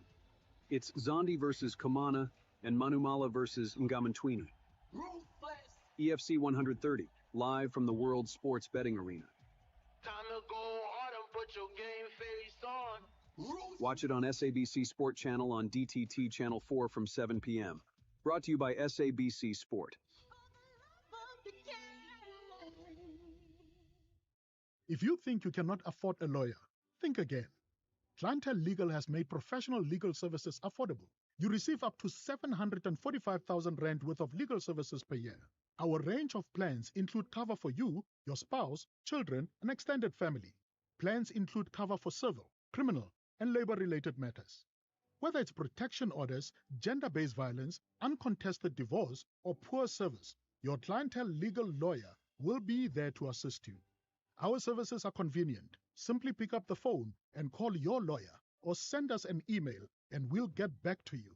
All plans include a bail benefit of up to 5,000 Rand and we'll go to the police station and pay it for you. Plus, Clientele Legal offers you 24-hour telephonic legal advice. SMS SAFM to 32195. That's SAFM to 32195. Clientele General is an authorized FSP and licensed non-life insurer. T's and C's online. Standard rates apply. Call us on 086 000 2032.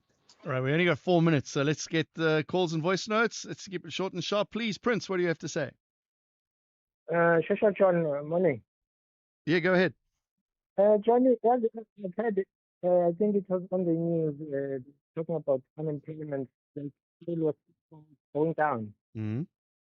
Oh man, I said it in the president lied to of this country.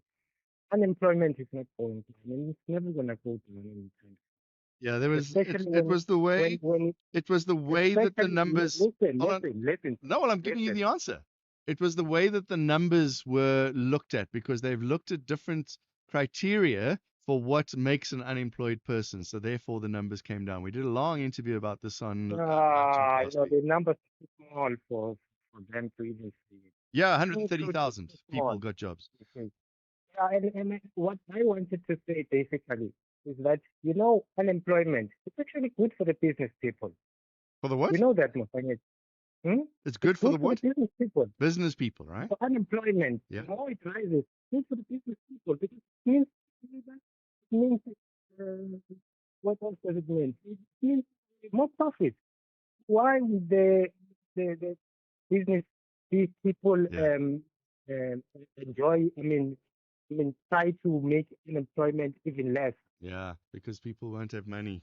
Let's go to voice notes. Let's go to see what you have to say. John, I fully agree with you. That was exactly and is exactly sentiment. Was I can't even the thought of sending you this message. The real Tsotsi is even Itzabet. He is a real thug. In every match that he participates in, he has to fight. And then, rugby fraternity, they celebrate that. How do you celebrate violence? It's pathetic. He needs to be banned for life. Good morning, John. Hope you're well. You know what? I don't always agree with what Trump does or how he does things and everything.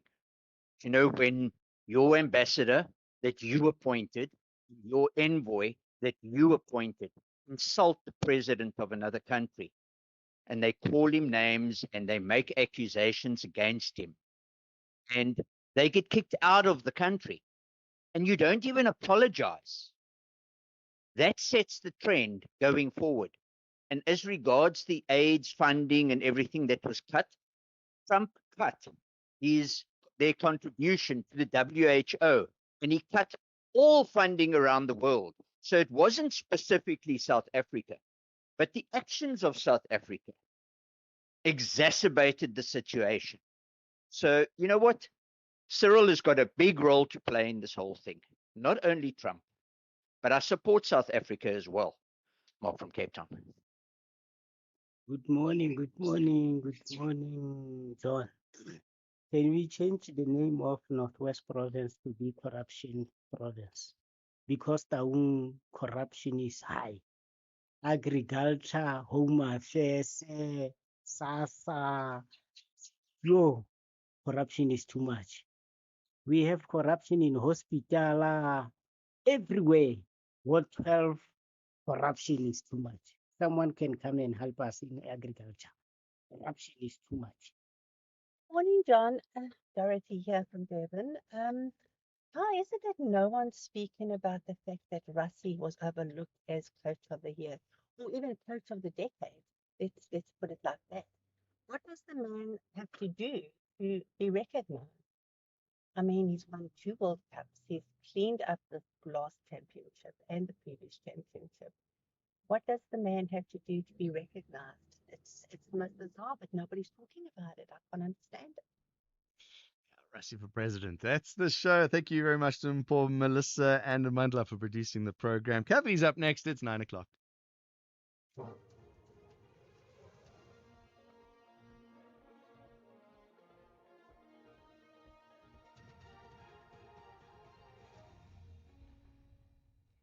In our top stories, Mchunu to appear before the Madlanga Commission tomorrow and suspects in alleged Russian military recruitment to appear in court. Good morning. Police Minister Senzo Mchunu is set to appear before the Madlanga Commission of Inquiry in Pretoria tomorrow. The commission is probing the KwaZulu-Natal Police Commissioner Nhlanhla Mkwanazi's allegations that senior police officials, including Mchunu, are corrupt, have links to criminal syndicates and interfere in policing operations. Mchunu, who's on a leave of absence, has dismissed the allegations as baseless. His alleged associate is accused of facilitating the minister's payments from Vuzimuzi Matlala, a criminal suspect known for his involvement in large state contracts. Kenny Mapanga reports.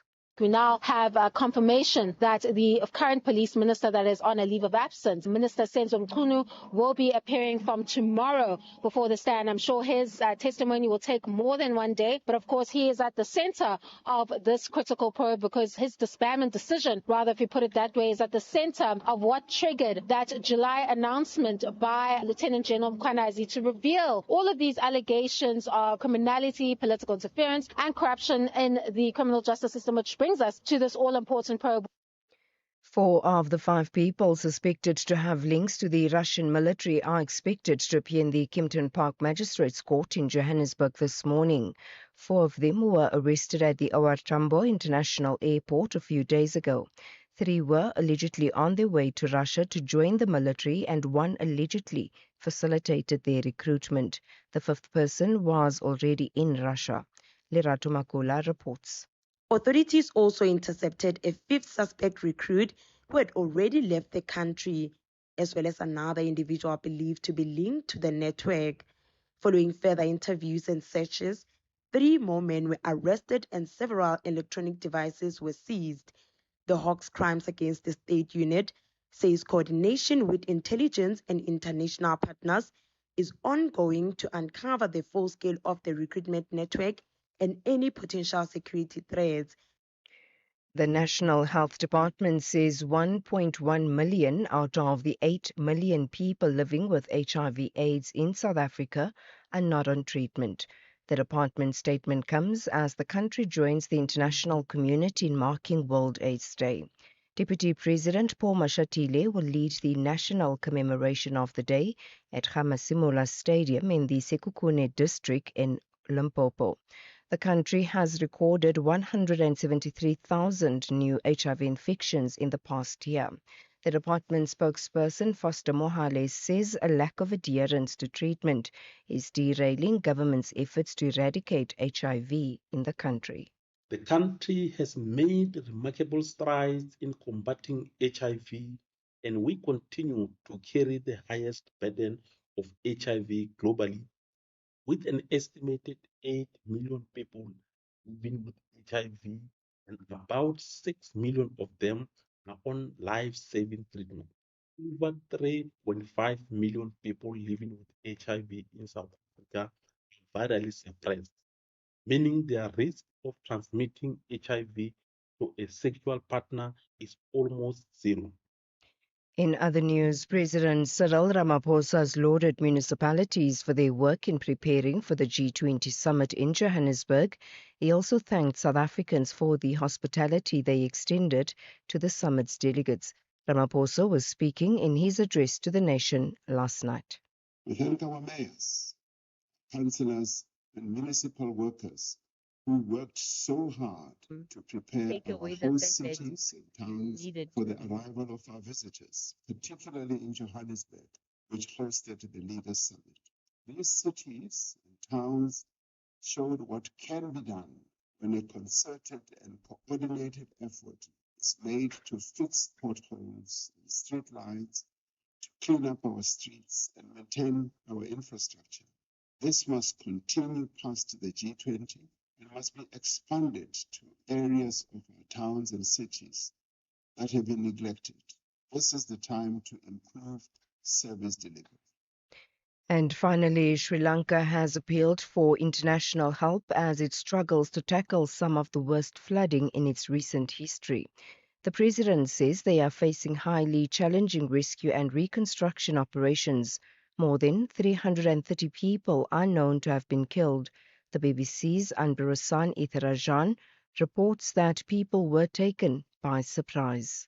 The intensity of the rain was so much, and they had not seen this kind of rain and flooding for several years. And also the speed. One of the residents near the Kalani River in the capital, Colombo, was saying people were warning about river is rising, rising. Okay, by the time we gathered our stuff, we rushed out. The water level rose so rapidly, we didn't even have a chance to even take our pets or other items.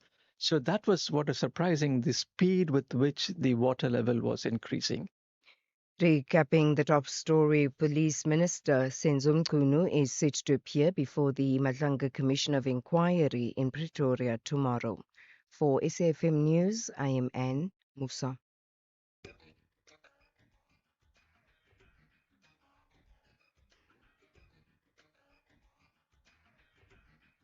The Talking Point with Kathy Mohlahlana. Weekdays, 9 a.m. till midday. 85, you're closer to wherever the end is.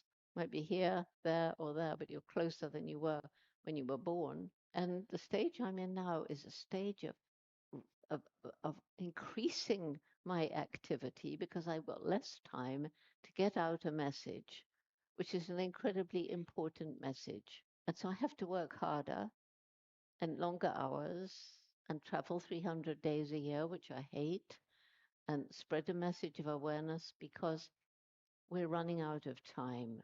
And what I've learned from the chimpanzees is not only the ways we're similar to them, but the ways that we're different. And to me, the key difference is the explosive development of our intellect. I'm going to talk about that rocket that went up to Mars and a little robot crawled off and took photos of the surface of Mars, the planet that we once thought maybe had some kind of life.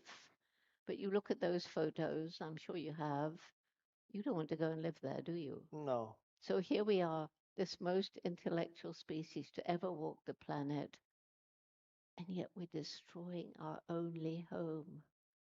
How come? Is it because there's a disconnect between this clever brain and the human heart, which is love and compassion? What do you think?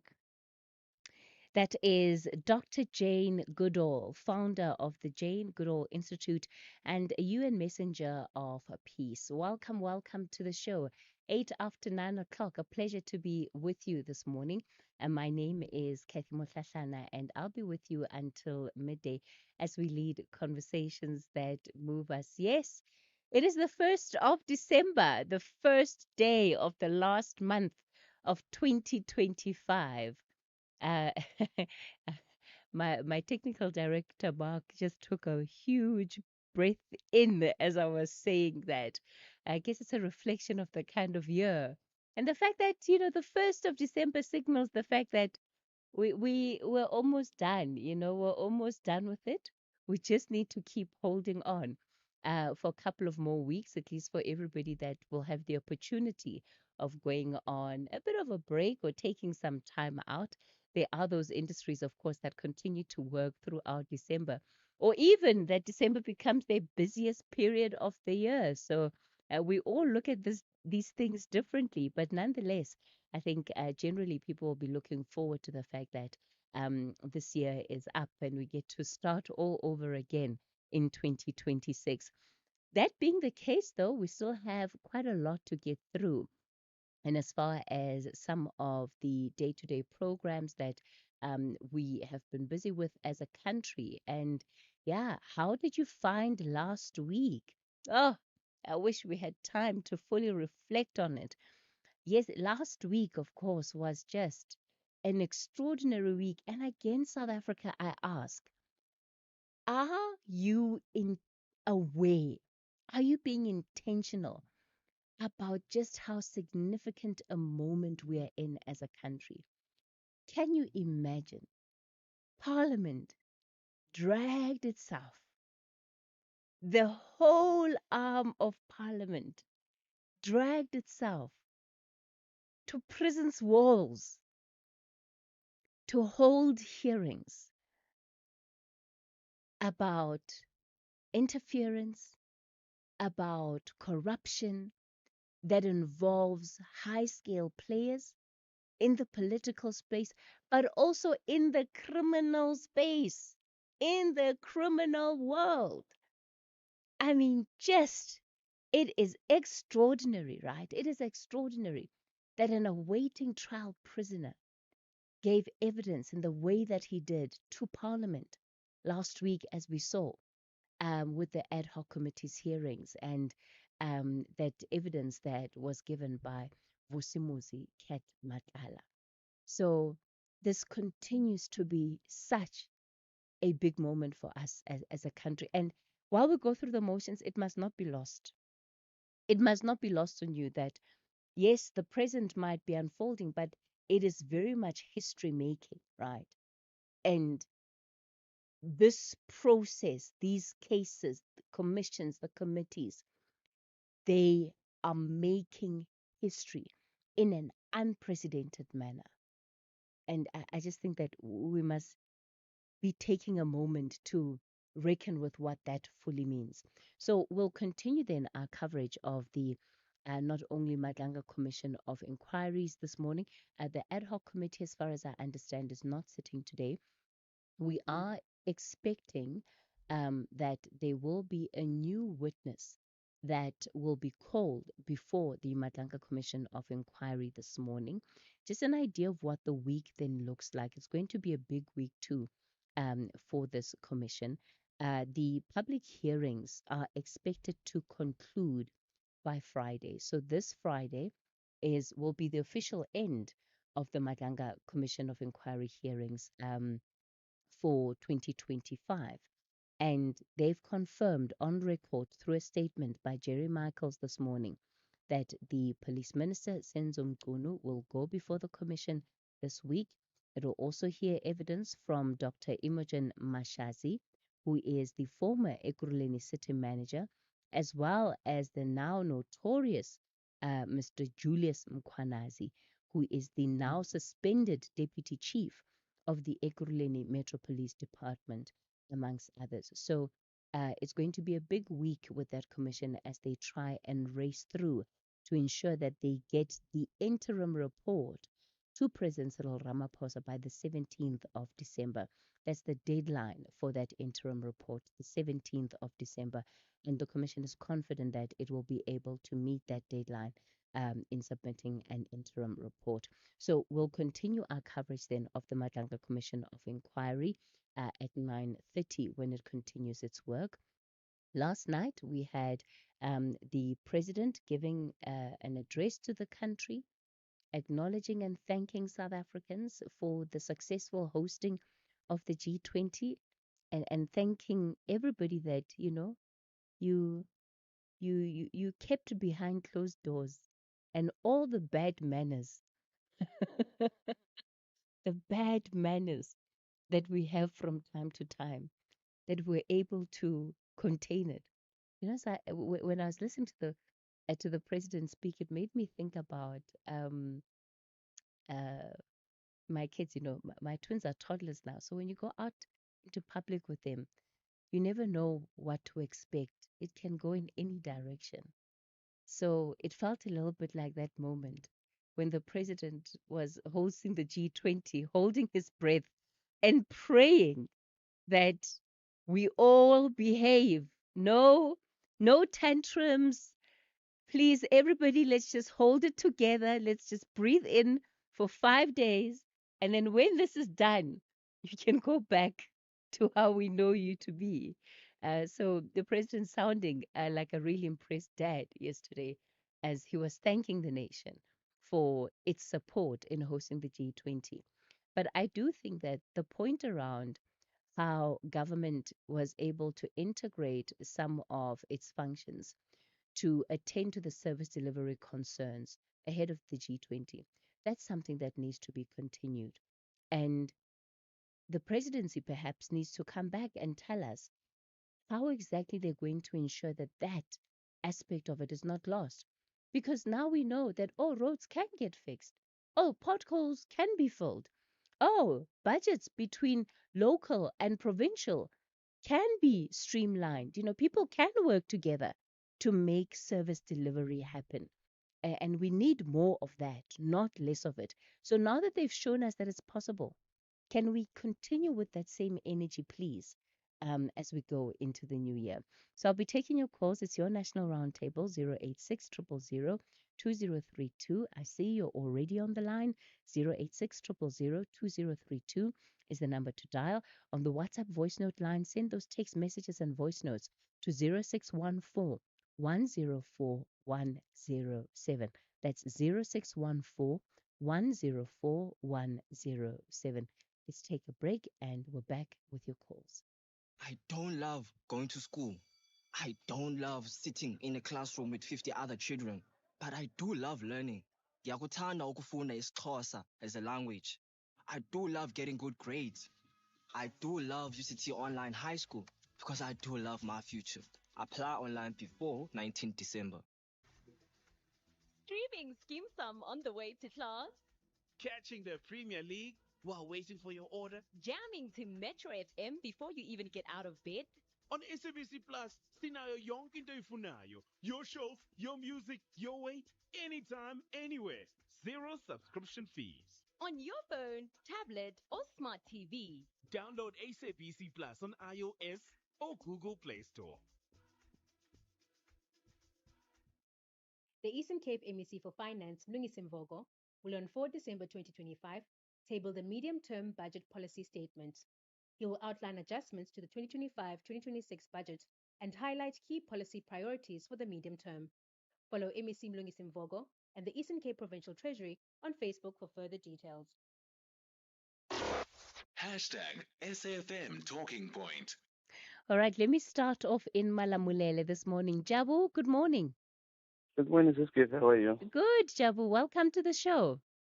Thank you so much. I've been trying to do for a very long Yeah, time. now today you finally succeeded. Yeah. Welcome. Great to have you on. Yeah, look, I'm calling from Chavani Municipality, Komi Village. So we are struggling here with, we need some clarity on some things that are happening. There is these things that have been by our municipality. I think they've got a grant from MIG to construct the ring road. These streets that are being paved, one of the streets around here in my community. So unfortunately, the reason why I am calling is because we've been engaging with the people who have been investing, and then we ask them, who did you consult when it comes to this road? Because we as a community, we were not consulted.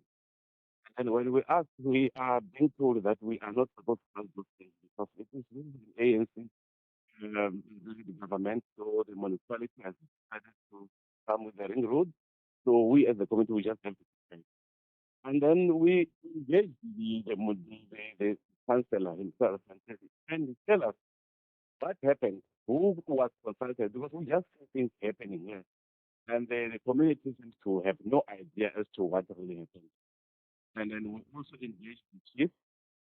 He seems to have no idea as to who really decided on which street to decide in terms of this. And then when the contractor is about to finish the project, yeah, the issue is there are we were told as a community that we were coming here, so the contractor has decided that cannot just start without any steering committee that will be liaising because he as a contractor is the community. Those guys, there are those people who have elected themselves as steering committee. We as a committee, we are told that this is our your steering committee that is going to be representing you in terms of the running of this contract. Then this steering committee is giving us information that this is how things are going to be run. And all of this, Jabu, all of this is being facilitated by who? We don't know. We don't know. We are just being told as a community there will be a rule. This is the rule. This is what is going to happen. Ask those questions before everything could start. Go and ask all of these things. We have this as a community. Who has decided that this is the spread that is going to be? And then where? So, And so, give so, us the Jabu, just to understand, are they fixing just one road in the area? it's just one road. It's just one road. I think in most What of the is what villages, is significant about that road? Why do you think they chose it? I don't know. That is why we are calling you. We even checked why have you prioritized this one? Because now that we have not been consulted as a community, I don't think we have to blame the community when we why did it go straight to the land? Um, It is it,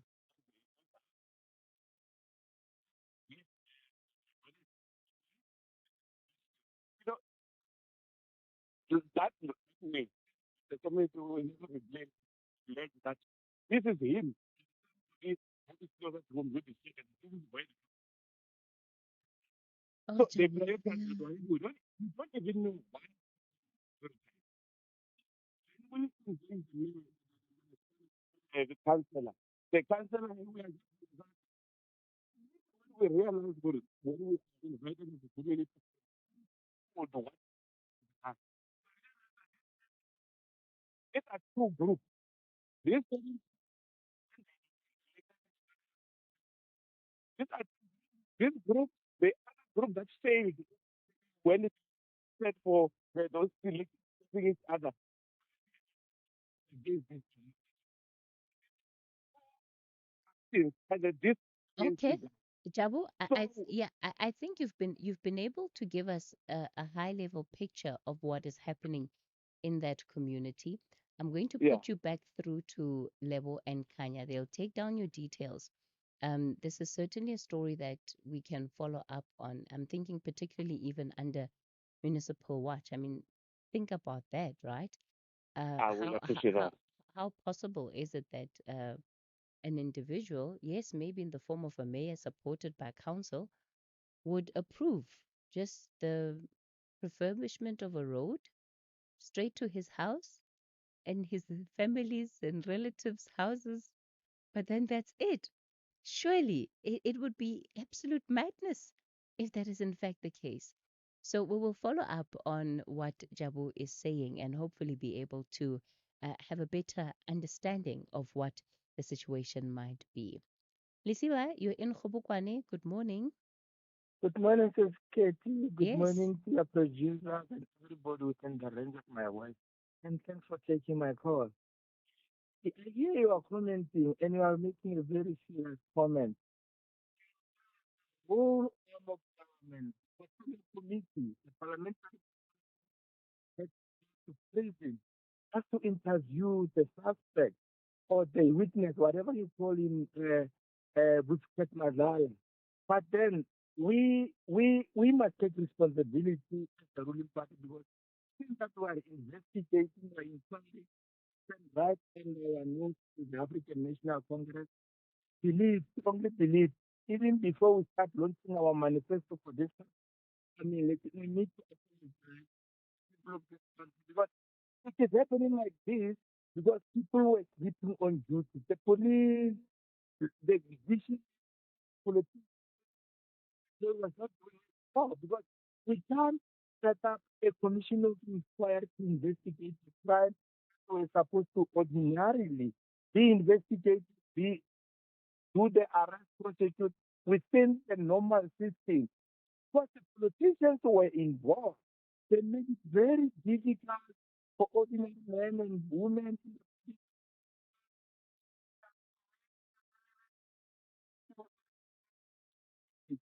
now spending. It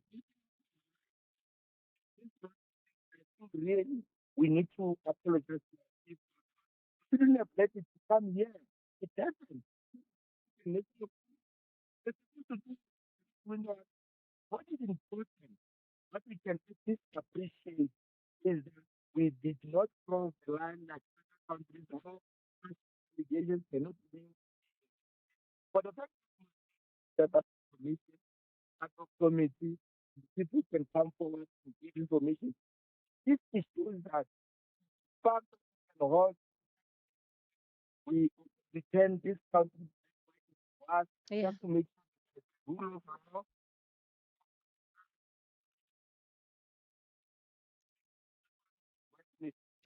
its recommendation will not be taken serious. And what you are doing, then it means you are becoming the next population, but the whole country, the whole world, they know what is happening, they know what is in it. Things what we do about it in going. And Lisiba, probably the most sober I have heard you speak in reflecting not only on a situation, but particularly in the context of the ANC, which I know is We your we we organization. we love country more than anything, Yeah. and we can't say it's a useless useless. The question that we're asking now, we do even creators to make sure we are to do education. Watching such a spectacular event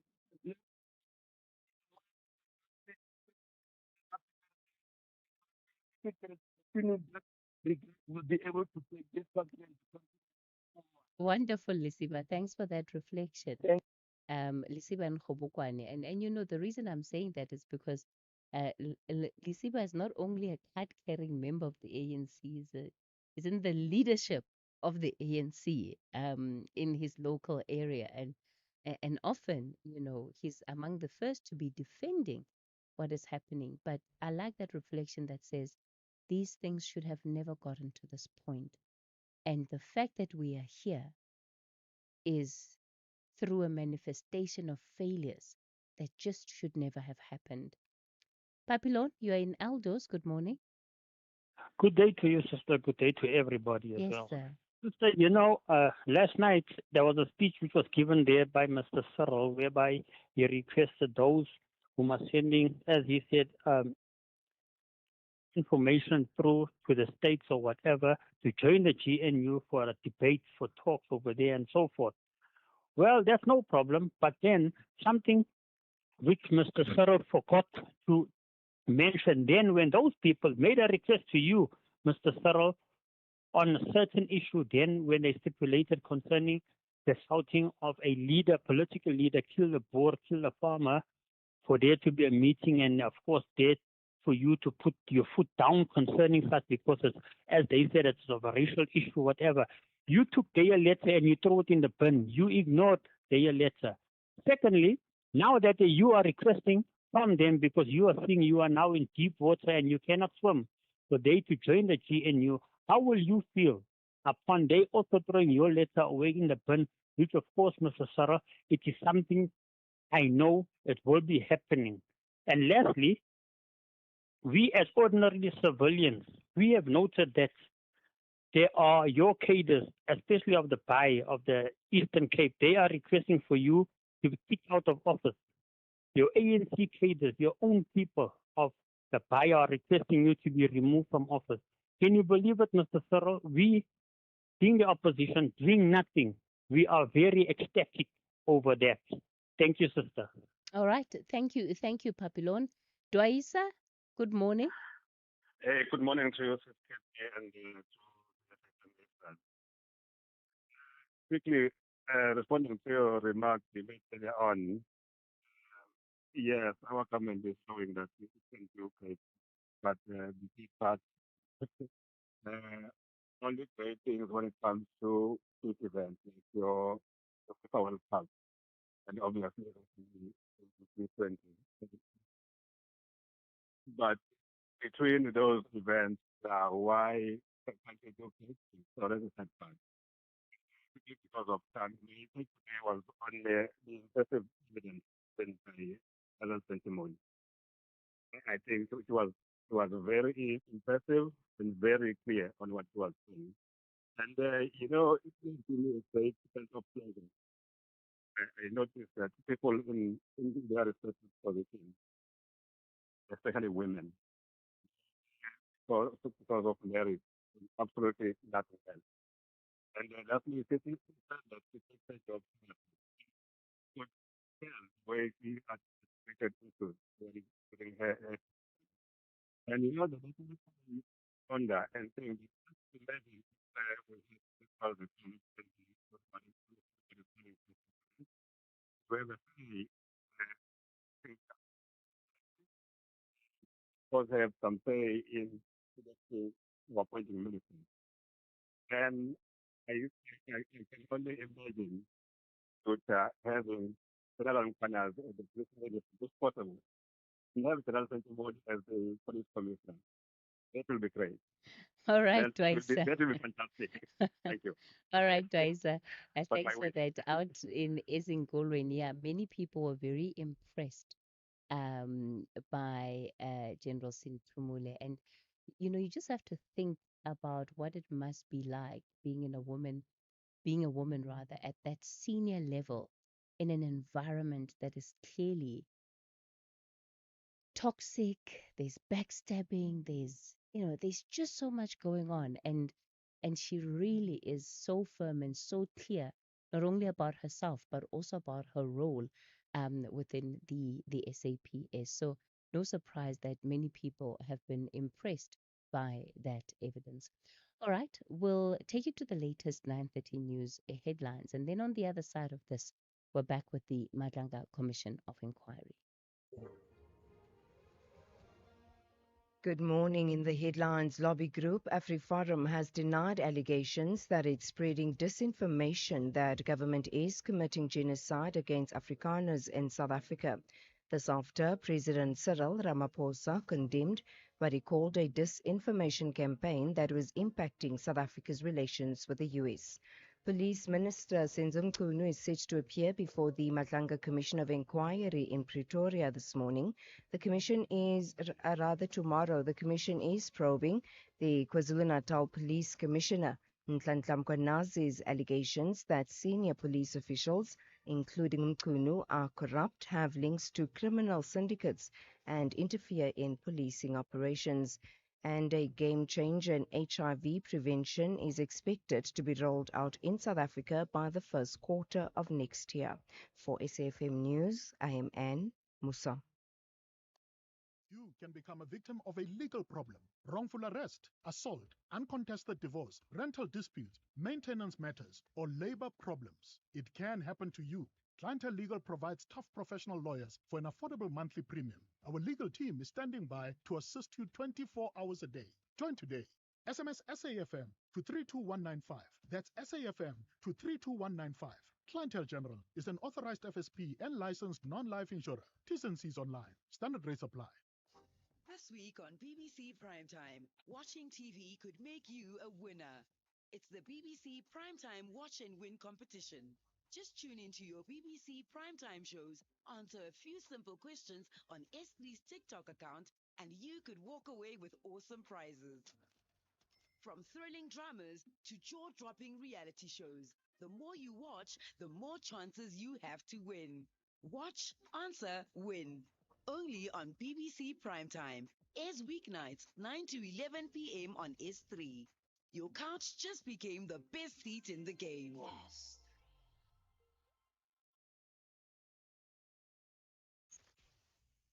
The Talking Point with Kathy Mohlahlana. Weekdays, 9 a.m. till midday.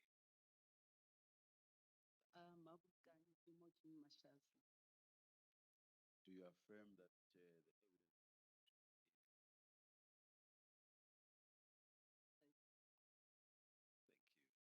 Thank you, Chair. Before you start, Ms. Silda,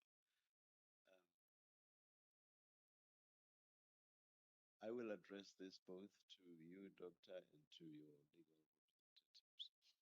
Going through your statement, we noticed that you referred to prejudice as a result of having received material necessary for your response late.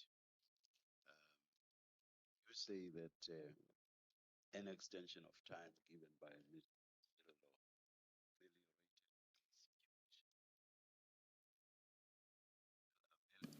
well, ameliorate does not mean eliminate. So that means the prejudice and yours, and indeed later in your statement, or a few. Am I speaking You're softly? t- I you're see you. very I see you soft. straining I'm yourself. battling to hear you. Oh gosh! Uh, But you've heard everything thus far, have you? Yeah, so far. I All did. right. Yeah, All right. Am I better now? yeah, you are. Oh, thank you, thank you. So later in your statement, you do say in so many words that there is still prejudice. I have a suggestion, in fact, after responses, whether from you or the legal representatives, you may confer. I'm addressing myself to the legal representative. You may confer with Dr. Mashazi. Minded to then order as follows. I think what prejudice may still be remaining, as you say, it does, should be cured by affording you an opportunity to supplement the statement that you have already submitted. And I'm minded to give you until Monday of next week to submit that supplement. Who is the lead legal representative? Yes, yes. No, you may address it. Yes. It's Mr. Musa, initial ZM. Yes. I speak on behalf of Dr. Mushazi. With regards to... Oh gosh, maybe we should have a microphone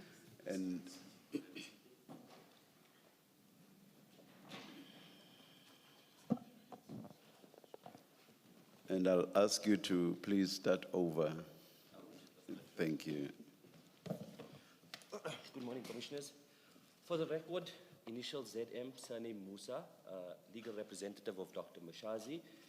With regards to the aspect of prejudice, I think, and based on my previous discussions with our client, we would have no objection to the opportunity to supplement should the need arise. Under the circumstances, we obviously done the best that we could. In order to compile and go through the evidence already before the Commission, obtain a version. The difficulty we face is Dr. Mushazi is no longer the city manager, and her access to certain information is limited, restricted, and due to time constraints, we didn't have sufficient opportunity to obtain it. However, as the day unfolds, we'd obviously be in a better position to see whether there would be a need or not to do a supplementary statement. But we thank you, and we're happy with the opportunity to do a supplementary, should it be. When will you indicate? At the end of the day when we adjourn? I think towards the end of the day would be appropriate. All right.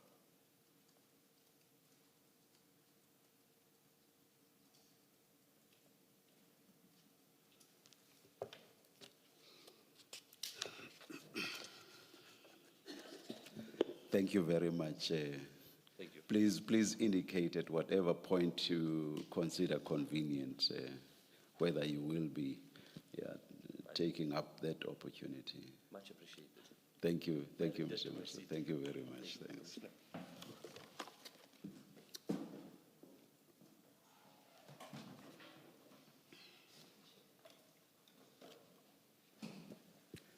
Yes, Mr. Lula. Thank you, Chair. And perhaps on that very score, before then I engage the witness on her testimony, I should place on record that during the course of consultation, Dr. Mashazi did indicate that she was experiencing some disadvantage in that she's no longer with the city, the council, and her access to documentation is limited. So in the course of consultation, where she felt that there was further documents belonging to the city, we undertook that to the extent that she can definitively describe them, that the Commission will endeavor to obtain them directly from the city, and then they shall be furnished to her. And perhaps as an exercise then we should be able to complete to enable her to include references to those documents in the supplementary that the chair says must be filed by Tuesday. Thank you very much. That will further assist in making sure that there will be no prejudice. Something I forgot to emphasize, Doctor, is that the last thing I would want to see is for any person, any witness, to leave this commission feeling that they were prejudiced. More than once, I have said in so many words that no person will be prejudiced by this commission's processes. So that's why I'm saying to avert any possible prejudice, we as a commission are offering you the opportunity that I referred to earlier. Thank you, Doctor. Thank you, Chair. Dr. Mashazi, just to confirm, you prepared a statement together with certain documents for this commission. Is that correct? Correct. You have, and ignore for the moment the files to your right, but you must have before you 2 files. If we look at the spine